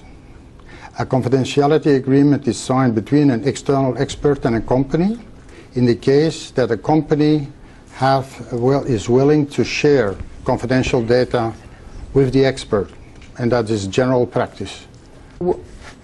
Monsanto gave to Dr. Perry 4 articles that were in the public domain, correct? That is not the issue of a confidentiality agreement. Monsanto provided to Dr. Perry all his proprietary rights studies, the regulatory studies, which are the property of Monsanto, and it was within that context that the confidentiality agreement was needed. When I'm a consultant myself, if I'm asked by a company to provide advice on documents which are the property of that company, then always a confidentiality agreement is signed, and this was exactly the same situation. And you said you received from Professor Perry a signed secrecy agreement, right? Right. So was it your understanding then that Dr. Perry could share his analysis and report with other people? Yes. Okay, so you don't believe that that analysis or report is contained within the secrecy agreement? That was not why a secrecy agreement is normally signed for. Okay, and do you think that that report should be kept secret? His evaluation? That was an open question. That was never in question. We asked him for an advice, he provided the advice, and then we worked on that advice. I'm asking you, why would the results or his analysis need to be subject to a secrecy agreement? A secrecy or a confidentiality agreement is always signed when an external expert works together with a company, and that company provides that external expert with data which are confidential and have proprietary rights. I believe I understand your testimony to be that he signed a secrecy agreement because Monsanto gave him secret documents. No secret documents, confidential documents. So he signed a secrecy agreement because Monsanto gave him confidential documents, correct? That is correct. And from those confidential documents, Dr. Perry created a report, an analysis, an evaluation, Yes. correct? And what I'm asking is why weren't his results shared more broadly? Well, because awaiting the results that we would be producing in order to respond to his recommendations and his concerns. Okay, so I am understanding it correctly that no one at Monsanto shared the Perry papers with anyone? Well, as far as the whole research project was not terminated, there was no reason to start sharing those evaluations and data with other parties. Okay. So the answer is no, it was not, the information was not shared outside of Monsanto? No, it was not shared outside Monsanto.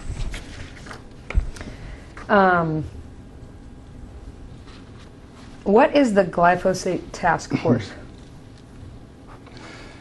The Glyphosate Taskforce is a European task force, and I presume there is a similar type of task force in the United States that more or less that assembles all the glyphosate, all the companies that bring glyphosate to the market in Europe, and are part of the European Crop Protection Association.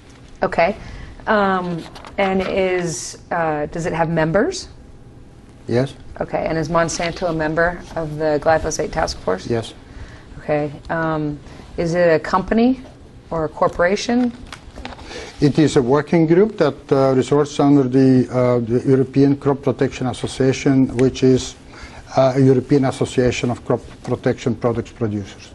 Have you done work with the Glyphosate Task Force recently? Yes. In what capacity? I represented the Glyphosate Task Force at the meetings of the European Union, at the European Chemical Agency for the classification of glyphosate. Okay, and this was recently, correct? Yes. Okay, did you get paid for your work with the Glyphosate Task Force that you just mentioned recently? As a consultant, yes. Okay. And does the task force itself pay you for that work? Ultimately, the task force paid me for the services provided. Okay. And what's that consulting work that you're doing for Monsanto with respect to glyphosate within the last year and a half? Or? That was all in relation to the European classification and resubmission of glyphosate in Europe. Okay, so you were a consultant for the Glyphosate Task Force and also for Monsanto. Well, I was within the contract that I had with Monsanto, I could function as a representative of Glyphosate Task Force. Okay, so it was Monsanto who paid you for that work on the Glyphosate Task Force? And back charged to the Glyphosate Task Force. Okay. So how much money do you believe that you were paid for that consultancy work? It must have been something like 60,000 euros. 60,000 euros? Yes. Is that what you said? Okay.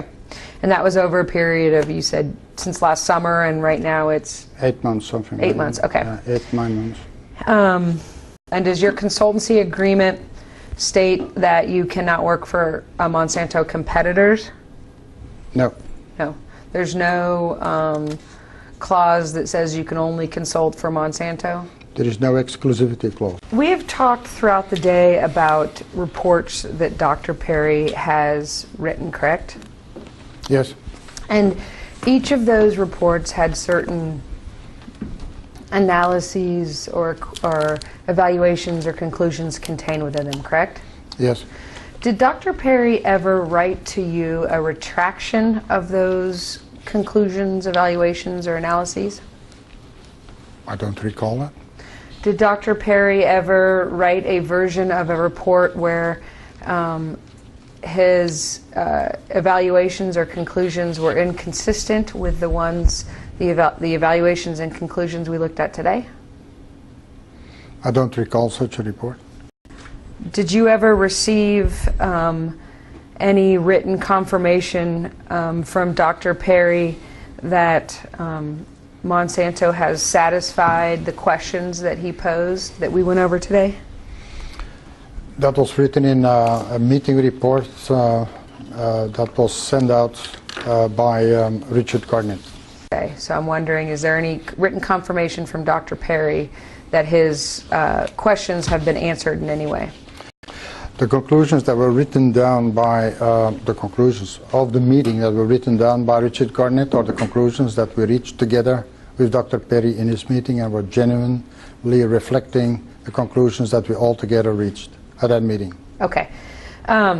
So my question was, did you ever receive written confirmation from Dr. Perry that his questions had been answered? And it sounds like no, you didn't.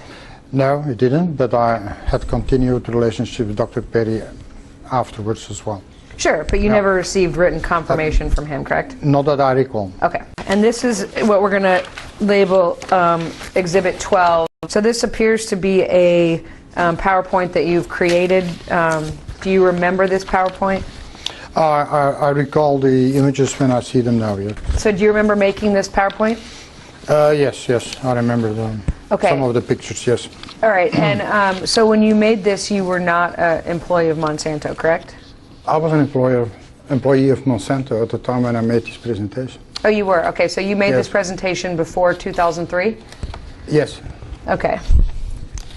And what did you make this presentation for? That presentation was given at the occasion of an internal technology meeting of Monsanto Europe. Okay, and so just help me understand, who was the audience that you were presenting to? These were all European Monsanto technology researchers.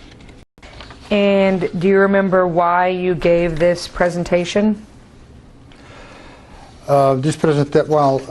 Monsanto Europe organizes on a regular basis scientific meetings to educate their personnel and to put them aware of new findings in science that is of application to the agricultural products of Monsanto. And at the Tech Days 2001, which were organized in Brussels, the theme was surfactants. Okay. At the what days? I just didn't hear what you said. Well, those internal technology meeting days were called the Tech Days. Oh, Tech Days. Okay, got it.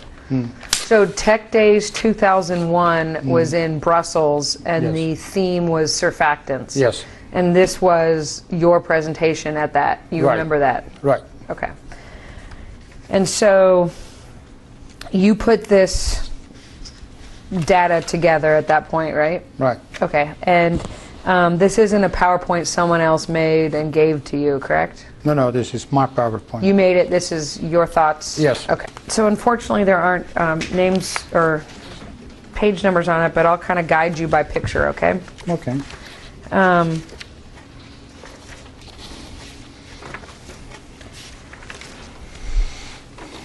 Okay, if you go to the thing that says surfactant technology, specific toxicity cases, it's kind of far back. And then it'll be easy from there. It looks like this. Yes. Okay. I have it. And these are all slides from your PowerPoint, right?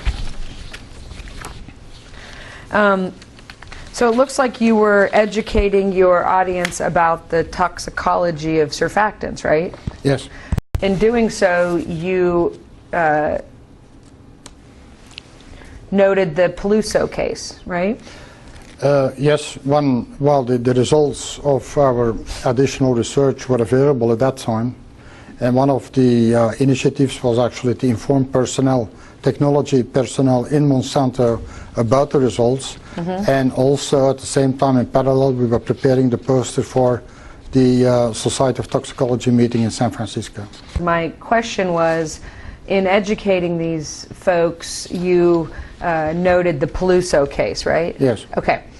And you talk about the Peluso case, and you talk about MON 35050, which is what we've been talking about all morning, the Italian formulation, right? Yes. And that's the MON 35050 is also the formulation used in the Peluso and the Bolognese paper, yes. Right? Yes. Okay. And it says the in vivo genotoxicity finding was cause of concern to regulatory authorities, correct? Yes. Okay. So now these are your thoughts that the genotoxicity finding in vivo was of concern, correct? Yes. Okay. And this is then you're going on to educate these people who are listening to your presentation about the toxicity of surfactants.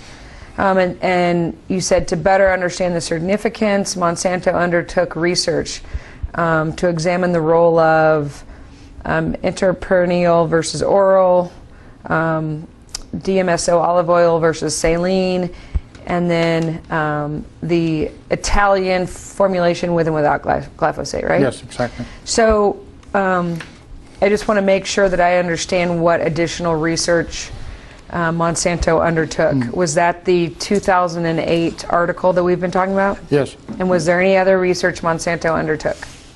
No, that was that research. Okay. And do you remember about what month this presentation occurred in 2001? That must have been very early 2001. And so the results from your new study weren't finalized at this point, is that correct? I think they were known by that time, yes. Okay, so do you include them in this PowerPoint? Yeah, conclusions of that study were mentioned on a slide. So these are your conclusions from the MON 35050 case. So the MON 350 case is your 2008 study, correct? Yes. Okay, and just so we're clear, this is the 2008 study that Bill Heidens is the lead co-author, right? And it's called Genotoxic Potential of Glyphosate Formulations: Mode of Action Investigations, correct? Yes, correct. If this was done in 2001, previous to this research, why did it take 7 years to publish it in a journal? Well, we were very fast in actually bringing it into the open because we communicated the results via a poster at the Society of Toxicology meeting in San Francisco. So those results were in the open and were actually shared with the outside world for discussion. To turn all those results into a publication, that calls for a lot of work. And well, that has been done after I left Monsanto in 2003.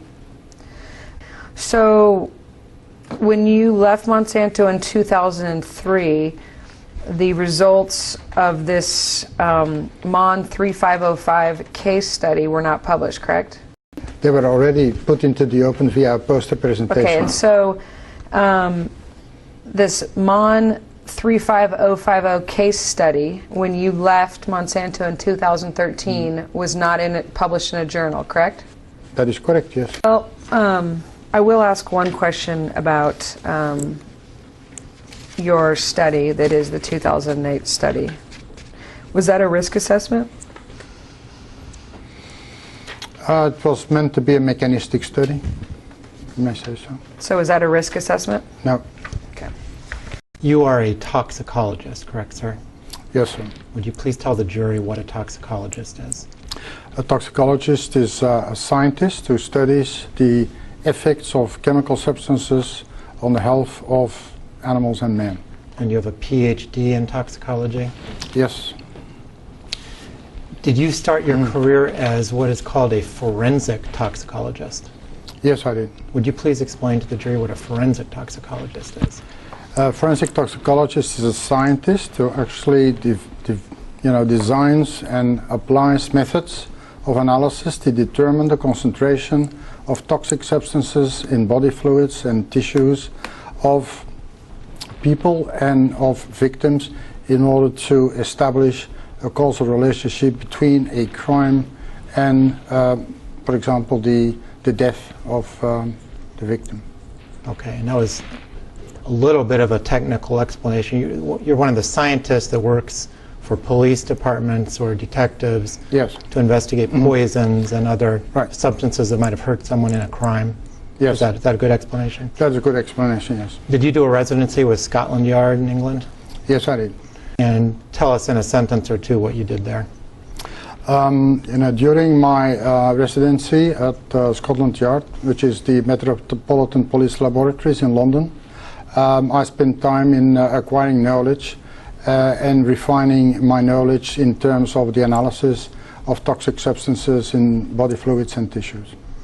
After your forensic toxicology work as a student and as a resident at Scotland Yard, what did you go on to do next in your career? After my PhD, I joined the pharmaceutical industry. What company did you join? Continental Pharma in Brussels. And what was your job duty with Continental Pharmaceuticals in Brussels? I was the head of the Department of Mass Spectrometry, Pharmacokinetics and Metabolism. You said pharmacokinetics. What is pharmacokinetics? Pharmacokinetics is the study of the behavior of chemical substances in the human body. How the chemicals move through the body? And how they are excreted from the body as well. And you said metabolism. What is that? The metabolism is a series of chemical reactions that take place in the liver and which lead to breakdown products which can be either toxic, non-toxic, and which are excreted through the kidneys from the body. You also mentioned mass spectrometry, and that's a tool that's used to assess chemicals, right? That's a tool that is used to identify and characterize and quantify chemicals that are present in body fluids and tissues. What did you do after your work at Continental Pharma? After Continental Pharma, I joined the Belgian authorities as a specialist in clinical biochemistry, first as an inspector, and then afterwards I joined the toxicologists, where I became head of the toxicology department and actually founded the toxicology department at the National Institutes of Health. And when you said the Belgian authorities, that's the same as the National Institutes of Health? Well, Belgium is a small country, so we don't have a separate institute like National Institutes of Health, but I worked, at the time it was called the Institute of Hygiene Epidemiology, which was actually the scientific research institute of the Ministry of Health. Now, sir, as you said, in the United States we have a whole agency called the National Institutes of Health that does scientific research, and we also have the Environmental Protection Agency, which regulates pesticides. In Belgium, does the same organization do both of those things? In Belgium, it's a collaboration between the ministry and the Scientific Institute for Public Health. And that's where you worked, right? Yes. How long were you a regulator in Belgium? 10 years. And what was your role there? What did you do at the institute? I was the head of the Department of Toxicology, and in that function I was the primary advisor of the Minister of Health of Belgium.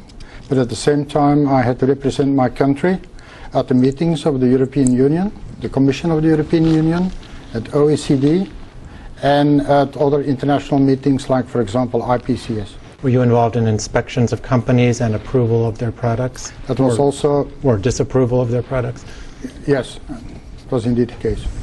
After your work as a regulator in Belgium for 10 years, what did you do next? I joined Monsanto in Brussels. What were your responsibilities at Monsanto, broadly speaking? At the time when I joined Monsanto, Monsanto had a very large chemical division next to the agrochemical division and the food division, and I was responsible for the whole portfolio of Monsanto products for all these sectors in Europe, Africa. And it was a regional responsibility for Europe, Africa, Middle East. Yes.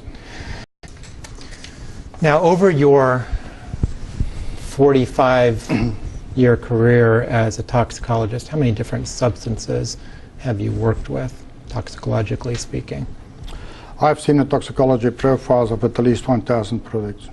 And out of the at least 1,000 products that you have worked with as a toxicologist, how does glyphosate compare with regard to toxicity?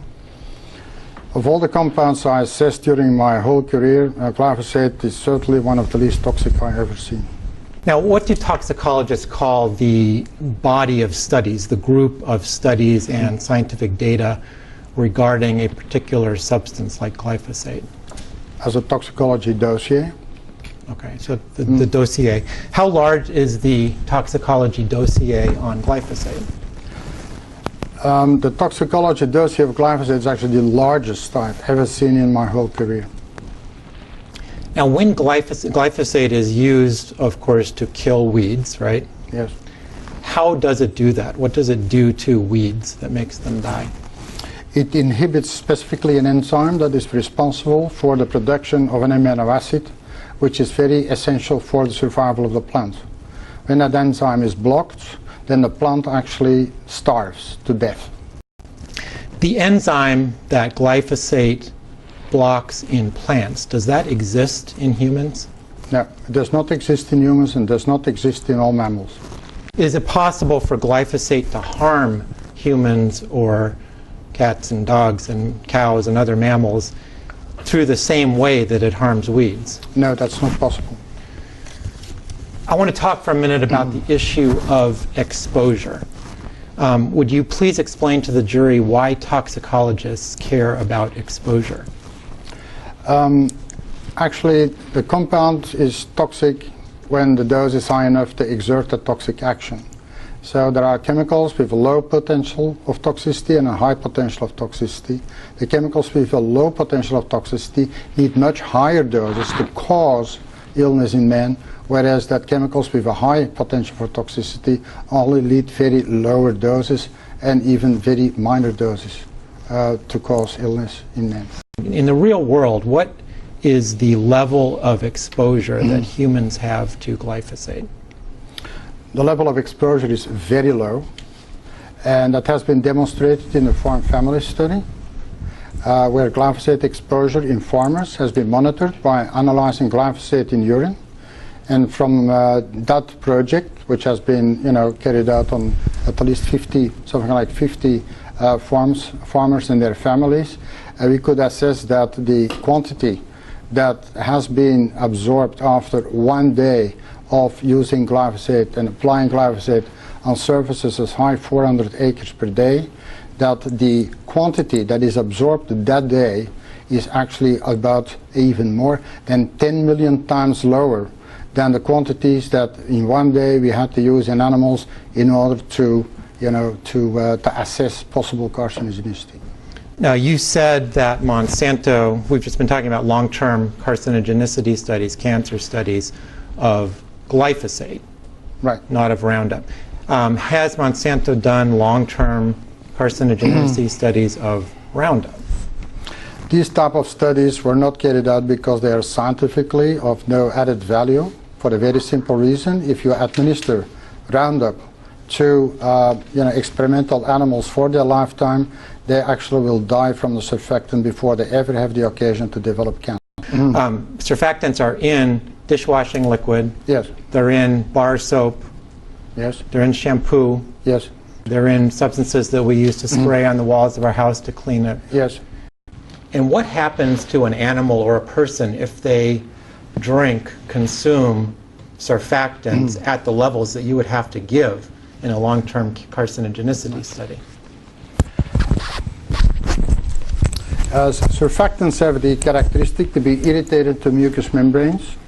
So if you are from a gastrointestinal point of view, are exposed to high concentrations of surfactants, you actually produce a chronic irritation of the mucous membranes of the gastrointestinal tract, and that causes an unbalance of electrolyte exchange, and the result is that there will be a lot of water extracted from the bloodstream into the gastrointestinal tract, whereby you will have a thickening of the blood, which can actually end up into a hypovolemic shock, and of which animals can die. Now, the jury has heard that a lot of the studies on glyphosate, including glyphosate cancer studies, were performed by Monsanto, for example, at the Environmental Health Lab in St. Louis. How do regulators know that they can trust studies done by industry labs, like the Environmental Health Lab at St. Louis? The laboratories where toxicology studies are carried out for regulatory purposes, they need to be accredited for good laboratory practices. That means they will have to follow extremely stringent procedures of quality control to make sure that processes are followed, to make sure that at all levels of data production, these data are controllable and can be checked by the authorities. Now, you said good laboratory practices. Is that your term? No, that's the official term, which has been at the highest level possible applied at OECD, where at the first time the good laboratory practices have been defined. Is one of the chapters in your book on good laboratory practices? Yes. And have you done good laboratory practices inspections? Yes. How do regulators know that industry labs that are following good laboratory practices aren't just cooking the data and making stuff up or telling lies to the regulators?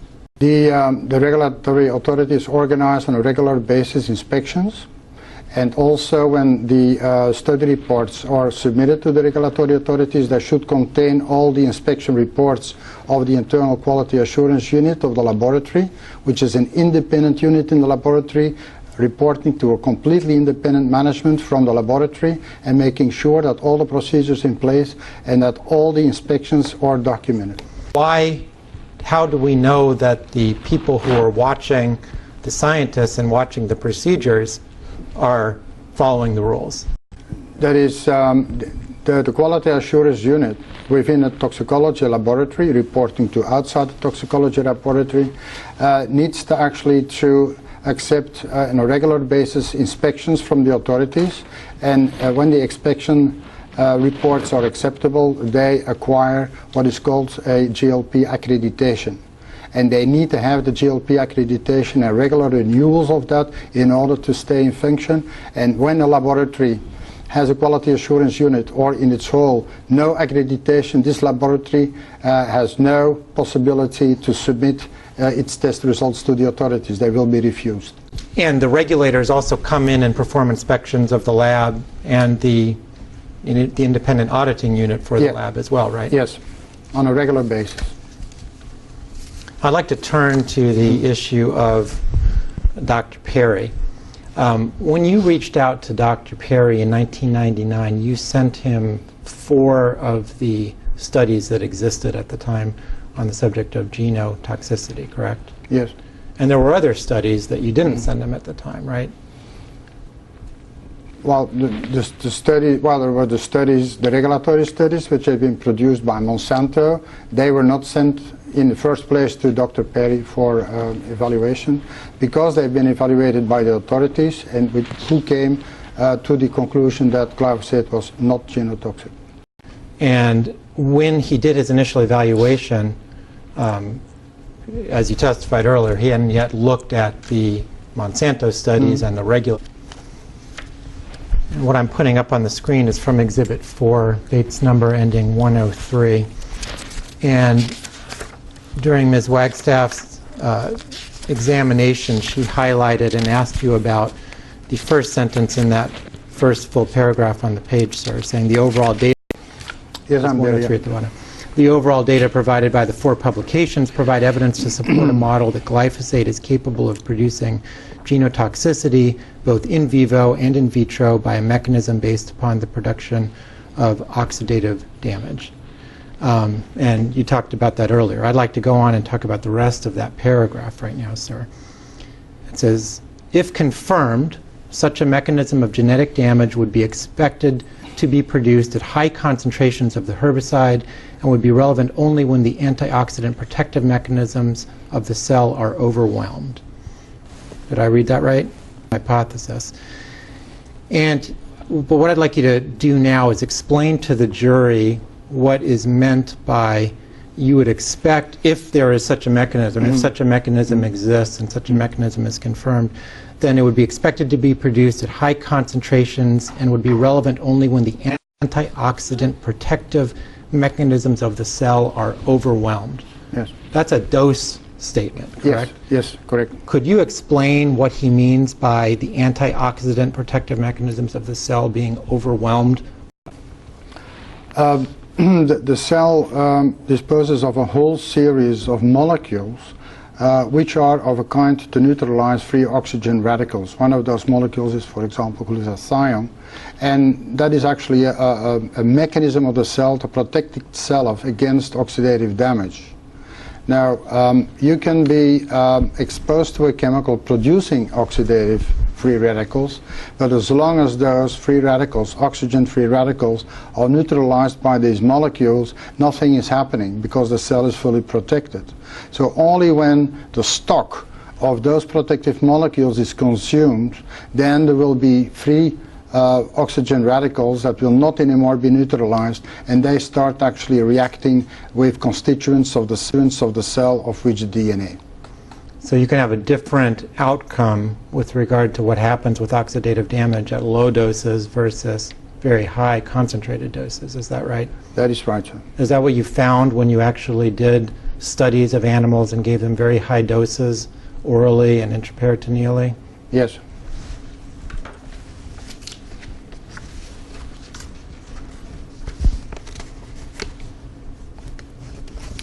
Now, Dr. Perry made some recommendations for possible steps that Monsanto could take in his various proposals to you, correct? Yes. What did Monsanto do with those recommendations? What work did it carry out in response? We developed a program and a stepwise program. And the first step of that program was, upon request, and which we fully accepted, a repeat of the Bolognese study, but then without deficiencies of the Bolognese study. The Bolognese study was carried out on 3 animals and only 1 dose level. Monsanto carried out this assay on 10 animals and on 2 dose levels, and even investigating the possible influence of the vehicle for intraperitoneal injection on the outcome of the study. On top of that, Monsanto added more elements to the protocol to investigate the nature and the severity of the cytotoxicity that is produced after intraperitoneal injection, to try to understand the relationship between cytotoxicity, oxidative stress, and mutagenicity, or oxidative damage of DNA. So all these parameters have been measured in this protocol. These were done in the GLP certified lab in St. Louis. And I'm sorry, what other modifications and improvements did you make to the Bolognese study? The improvements that were made was, for example, also the selection of the indicator for oxidative stress. It was the NADP, menandione oxidoreductase transcription. It's a complicated term, but it was at that time the most recent methodology in order, in a very sensitive and specific way. Injection leading. Now, you mentioned, you talked earlier about how once these results came out, they were provided to the authorities and they were part of a poster presentation in San Francisco. Is that right? Yes, that's right. And once something is published as a poster presentation, is it available to the general scientific community to see and review? Yes, exactly. And these same results were also published in 2008 in a paper that you were co-author. It doesn't matter. Thank you. I've marked as Exhibit 18. February 19th, 2001 email from Bill Heidens to Larry Kyer, and you're copied on some of the rest of the thread. Go ahead and take a look at that, sir. Yes, sir. Yeah. And on the second page of the 2 pages of this exhibit is an email from Richard Garnett, dated February 16th, 2001, to you and to Donna Farmer, Bill Heidens, and Bill Graham, reporting on your meeting with Dr. Perry, recording of the meeting. Is that right? That is right. Then the presentation of the results of the MON 35050 study changed the mood because it clarified certain effects found in the Bolognese and Peluso papers, correct? That's correct. And the MON 35050 study is the one that we were just talking about that you performed, improving on those earlier effective. Yes. Okay.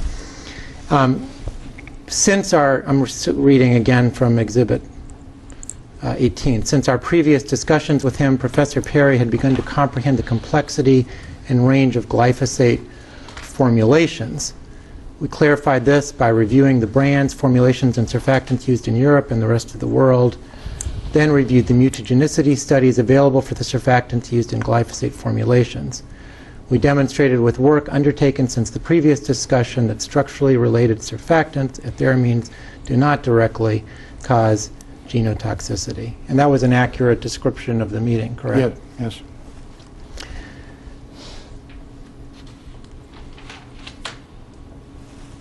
Now I want to go to results. were the results of the meeting with Professor Perry, correct? Yes.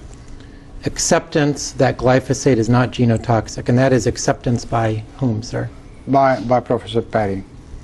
Broad agreement that genotoxic results in some studies with surfactants arose due to oxidative damage rather than direct genotoxicity. Now, when Richard Garnett said broad agreement that genotoxic results in some studies was due to oxidative damage rather than direct genotoxicity. He doesn't know what Garnett meant. No, well, I was at the meeting, so I know what it is about. It was the studies with intraperitoneal injection.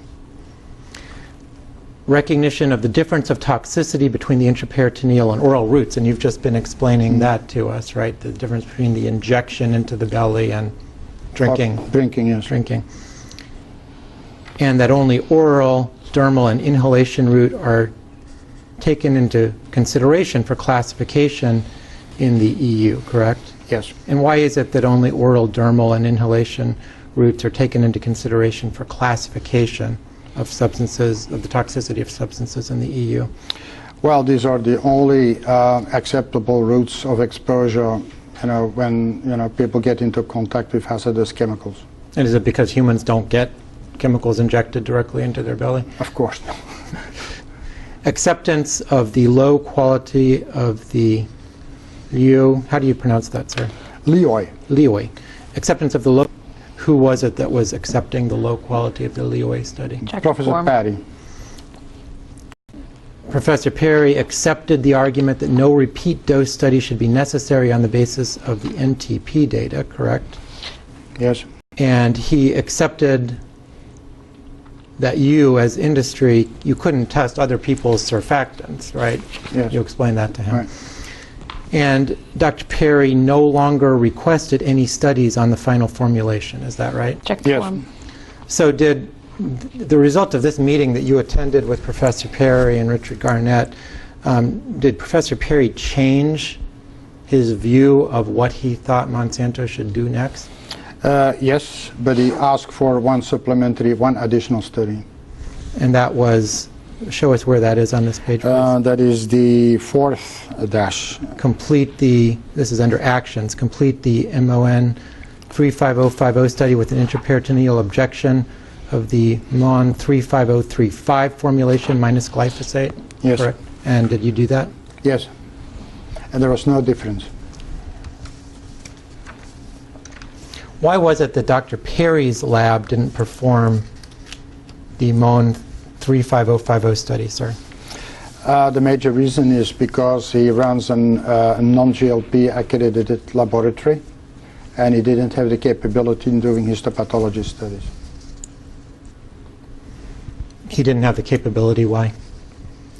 Because he's not a histopathologist. So you need the expertise of a histopathologist plus a completely equipped laboratory to prepare the tissue samples for microscopic examination. And the procedures that exist in GLP labs to make sure that the data is good, those procedures don't normally exist in academic labs. Is that No, fair? That's fair.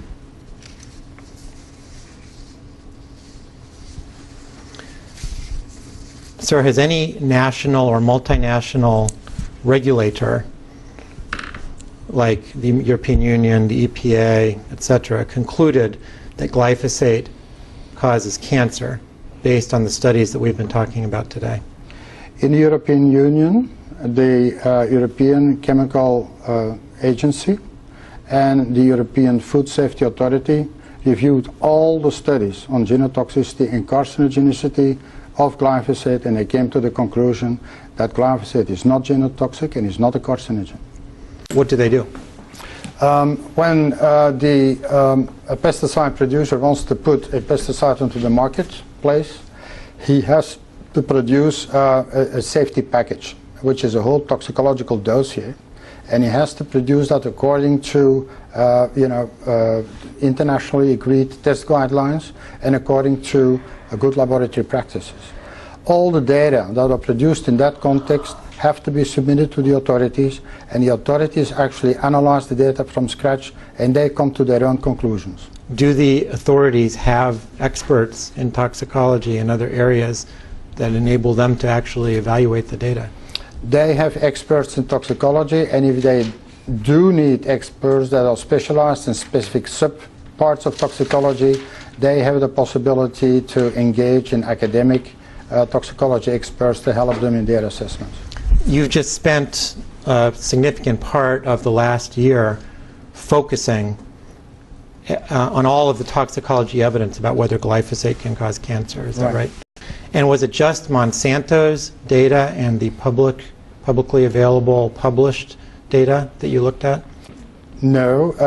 Monsanto produced 3 carcinogenicity studies, but the total number of regulatory carcinogenicity studies was 12 carcinogenicity studies, because a lot of the carcinogenicity studies have been produced by other agrochemical companies putting glyphosate into the marketplace. And did you see all of those studies? Yes. How many genotoxicity studies did you focus on as part of your analysis? In total, it was about 80 genotoxicity studies. That's 80? 80. Did the regulators in Europe that you were interacting with look at the Bolognese study and the other studies that you initially sent to Dr. Perry in 1999? Yes. That was among the body of studies that they considered in reaching their conclusion? There was the body of published literature which is also taken into consideration in the assessment. And what was their conclusion? Their conclusion is that the overall weight of evidence analysis indicated that glyphosate was not genotoxic. And that conclusion was reached at the European Chemical the Agency in unanimity of all member states. How many member states were involved? 28. Good afternoon, Dr. Martens. I am here to ask just some follow-up questions. And so as a result, my questions may bounce around a little as I tried to just write down notes when your attorney was asking you questions. Fair? That's fair. Okay. So when we discuss dosage, that's relating to the risk assessment, correct? Yes. Okay. And there's no bright line on dosage, what dosage will cause an effect in a person, correct? Let me give you a little bit more precise explanation. Is when you study the effect of a chemical in function of dose, that is what is called the dose-effect relationship establishment. Okay? Mm-hmm. From a dose-effect relationship establishment, you derive from the animal studies the safe dose. That means the highest dose at which you don't see any effect. And that dose, when that is confronted with the level of exposure in reality, in real life, that is risk assessment. And in fact, it is very common in toxicology to use high-dose testing in animals, correct? Yes. And in fact, it is more common than not to use high-dose testing in animals, correct? Yes. Okay, and there's a good reason for that, right? Yes. Okay, and what's the reason? The reason is that for testing in animals, we are obliged by international test guidelines to dose up until we have a very clear signals of toxicity. And then we select doses, and the lowest dose is the dose at which we don't expect to see toxicity, and there is an intermediate dose. And that is the reason for that is actually to establish a dose-effect relationship. Okay, and also if the normal incidence of some effect is, let's say, 1 in 1,000 or 1 in 5,000, that means that it would take 1,000 or 5,000 animals to show that one time, and tests don't use that many animals, do they?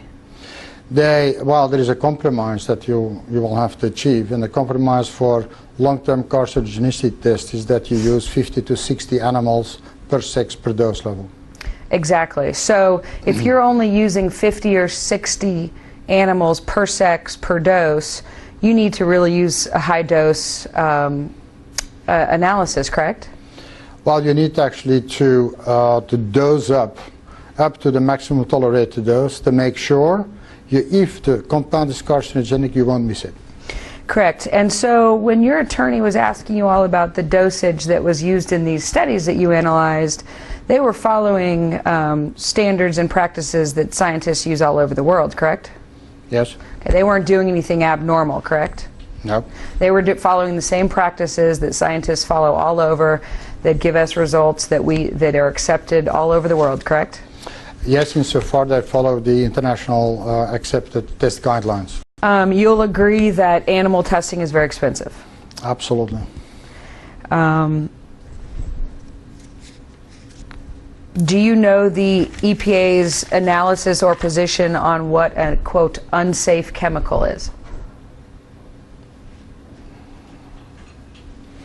I don't recall that specific test. Okay, sure. I'm just wondering because you work and practice, and most of the stuff that you do regulatory-wise is in Europe, correct? Yes. What portion of your practice do you interact with the EPA and its guidelines? Almost zero. Okay, almost zero. Yes. So you may not be familiar with the EPA's definition of what an unsafe chemical is, correct? I must have been aware of this before I joined the pharmaceutical committee some time ago. Yes. They were the Leoy. How do you pronounce that one again? Leoy. Leoy, the two Leoy papers. No, one Leoy. One paper. Leoy paper, the rank. Yes. The Bolognesi and the Pelusi, right? Yes. Were those studies conducted in labs that were following good laboratory practices? No. No, and how do you know that? Because these were academic labs which were not accredited for GLP, otherwise that would have been appeared in their publications. And your counsel said even if a lab wasn't GLP operating, it could still be a good lab, correct? Yes. Okay, just because something's not GLP doesn't mean it's a bad lab, right? Doesn't mean it's bad science. Okay, and just because something's a GLP lab doesn't mean it's good science, right? That's right. So the GLP is just sort of a shortcut, like a marriage is a shortcut to a commitment, right? No. The GLP is what it says, what I would call a process control. A GLP is a process control part. And has nothing to do with the science. It's all to do with data control, data access, data quality assurance. Okay. And there is a science part, and the science part is taking care of the concordance with the internationally agreed test guidelines. Okay, so I think we're on the same page now that GLP labs can have good or bad science, and non-GLP labs can have good or bad science. Yes. Okay, it really depends on the scientist. It depends on the scientist and the structure of the laboratory. Okay, gotcha. And when was this GLP accreditation process created? It was created in the end of the 70s, beginning of the 80s. Okay. Yeah, because it took a long time to implement it in all the laboratories. Yeah. Is it, I assume, and correct me if I'm wrong, but every laboratory has to be GLP accredited? Every laboratory that produces data, safety data, that have to be submitted for regulatory reasons needs to be GLP accredited. So you're not involved in all of the glyphosate re-registration processes over here in the United States? No, it's Europe. Okay. Now you testified earlier that Monsanto has done 3 long-term cancer studies involving glyphosate, is that right? Yes. I believe you testified that 2 were rat studies and 1 was a mouse study? Yes. Is that right? Who conducted those studies? There was, actually I've got to recall, the Knežević and Ogun study was done by a contract laboratory. The Stout and Rooker study was done at Monsanto. Yes.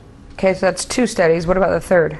The third, I believe, is the Lanka study, and I'll have to check that out where it was conducted. Yeah, I've got to check that out. Okay, so when you say Monsanto did 3 studies, you mean they funded 3 studies? They commissioned 3 studies, either in own laboratory or in contract laboratories. Okay. And are those studies in published literature? No. No, so they're private? Well, they have been summarized in reviews like, for example, the Williams Review. Okay, which is a Monsanto commissioned review as well. It's commissioned to an organization that took care of the selection and the recruitment of scientists to do that review. Yeah, so Monsanto did studies and then hired someone to review the studies that they conducted, right? Yeah, in order to publish it. Okay. Yeah. But other than using Monsanto to do the studies and then Monsanto to review the studies, no one independently has peer-reviewed those studies, correct? These studies have been peer-reviewed by the authorities. What authorities? Well, the authorities overall in the world. Okay, so does the EPA have these studies? Yes. And these other 8, and then I think you testified that there were 8 other studies? Yes, in total there are 12 carcinogenicity studies. Okay, so then I guess that would be 9 other studies, Yes. right? And who created those studies? These studies have been commissioned by other companies that put glyphosate into the marketplace. Okay, and where would we find those studies? The best way and how to get insight in those studies is actually to read the paper of Grime et al., where the results of those studies are summarized. So there are 12 studies that assess the carcinogenicity of glyphosate that's not available for the public to review or access. Is that correct? That's not entirely correct, because the analysis, the evaluation, and the complete description of the studies have been published by Grime et al. Okay, and who is he? He's a cancer specialist, a German cancer specialist. Okay, and who does he work for?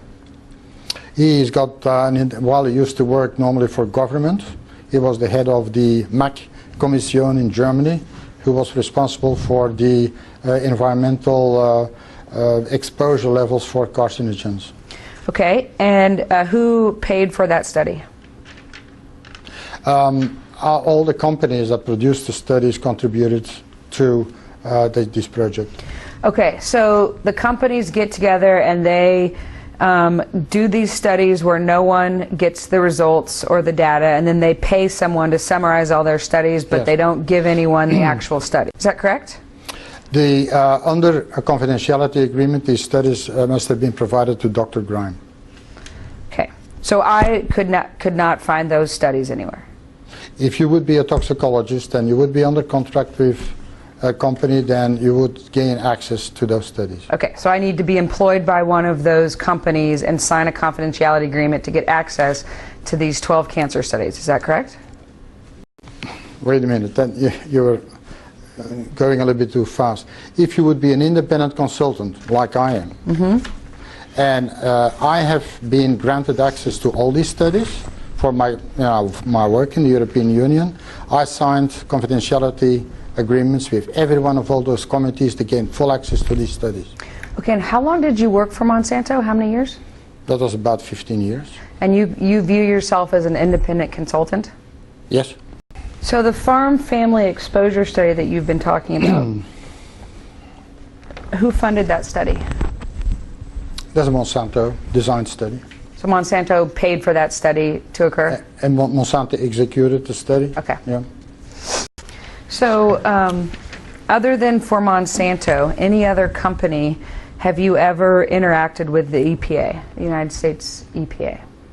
No. So the only time you've interacted with the EPA is in your role as a Monsanto employee? Yes, and it was only for one substance, I believe. And what substance was that? Acetochlor.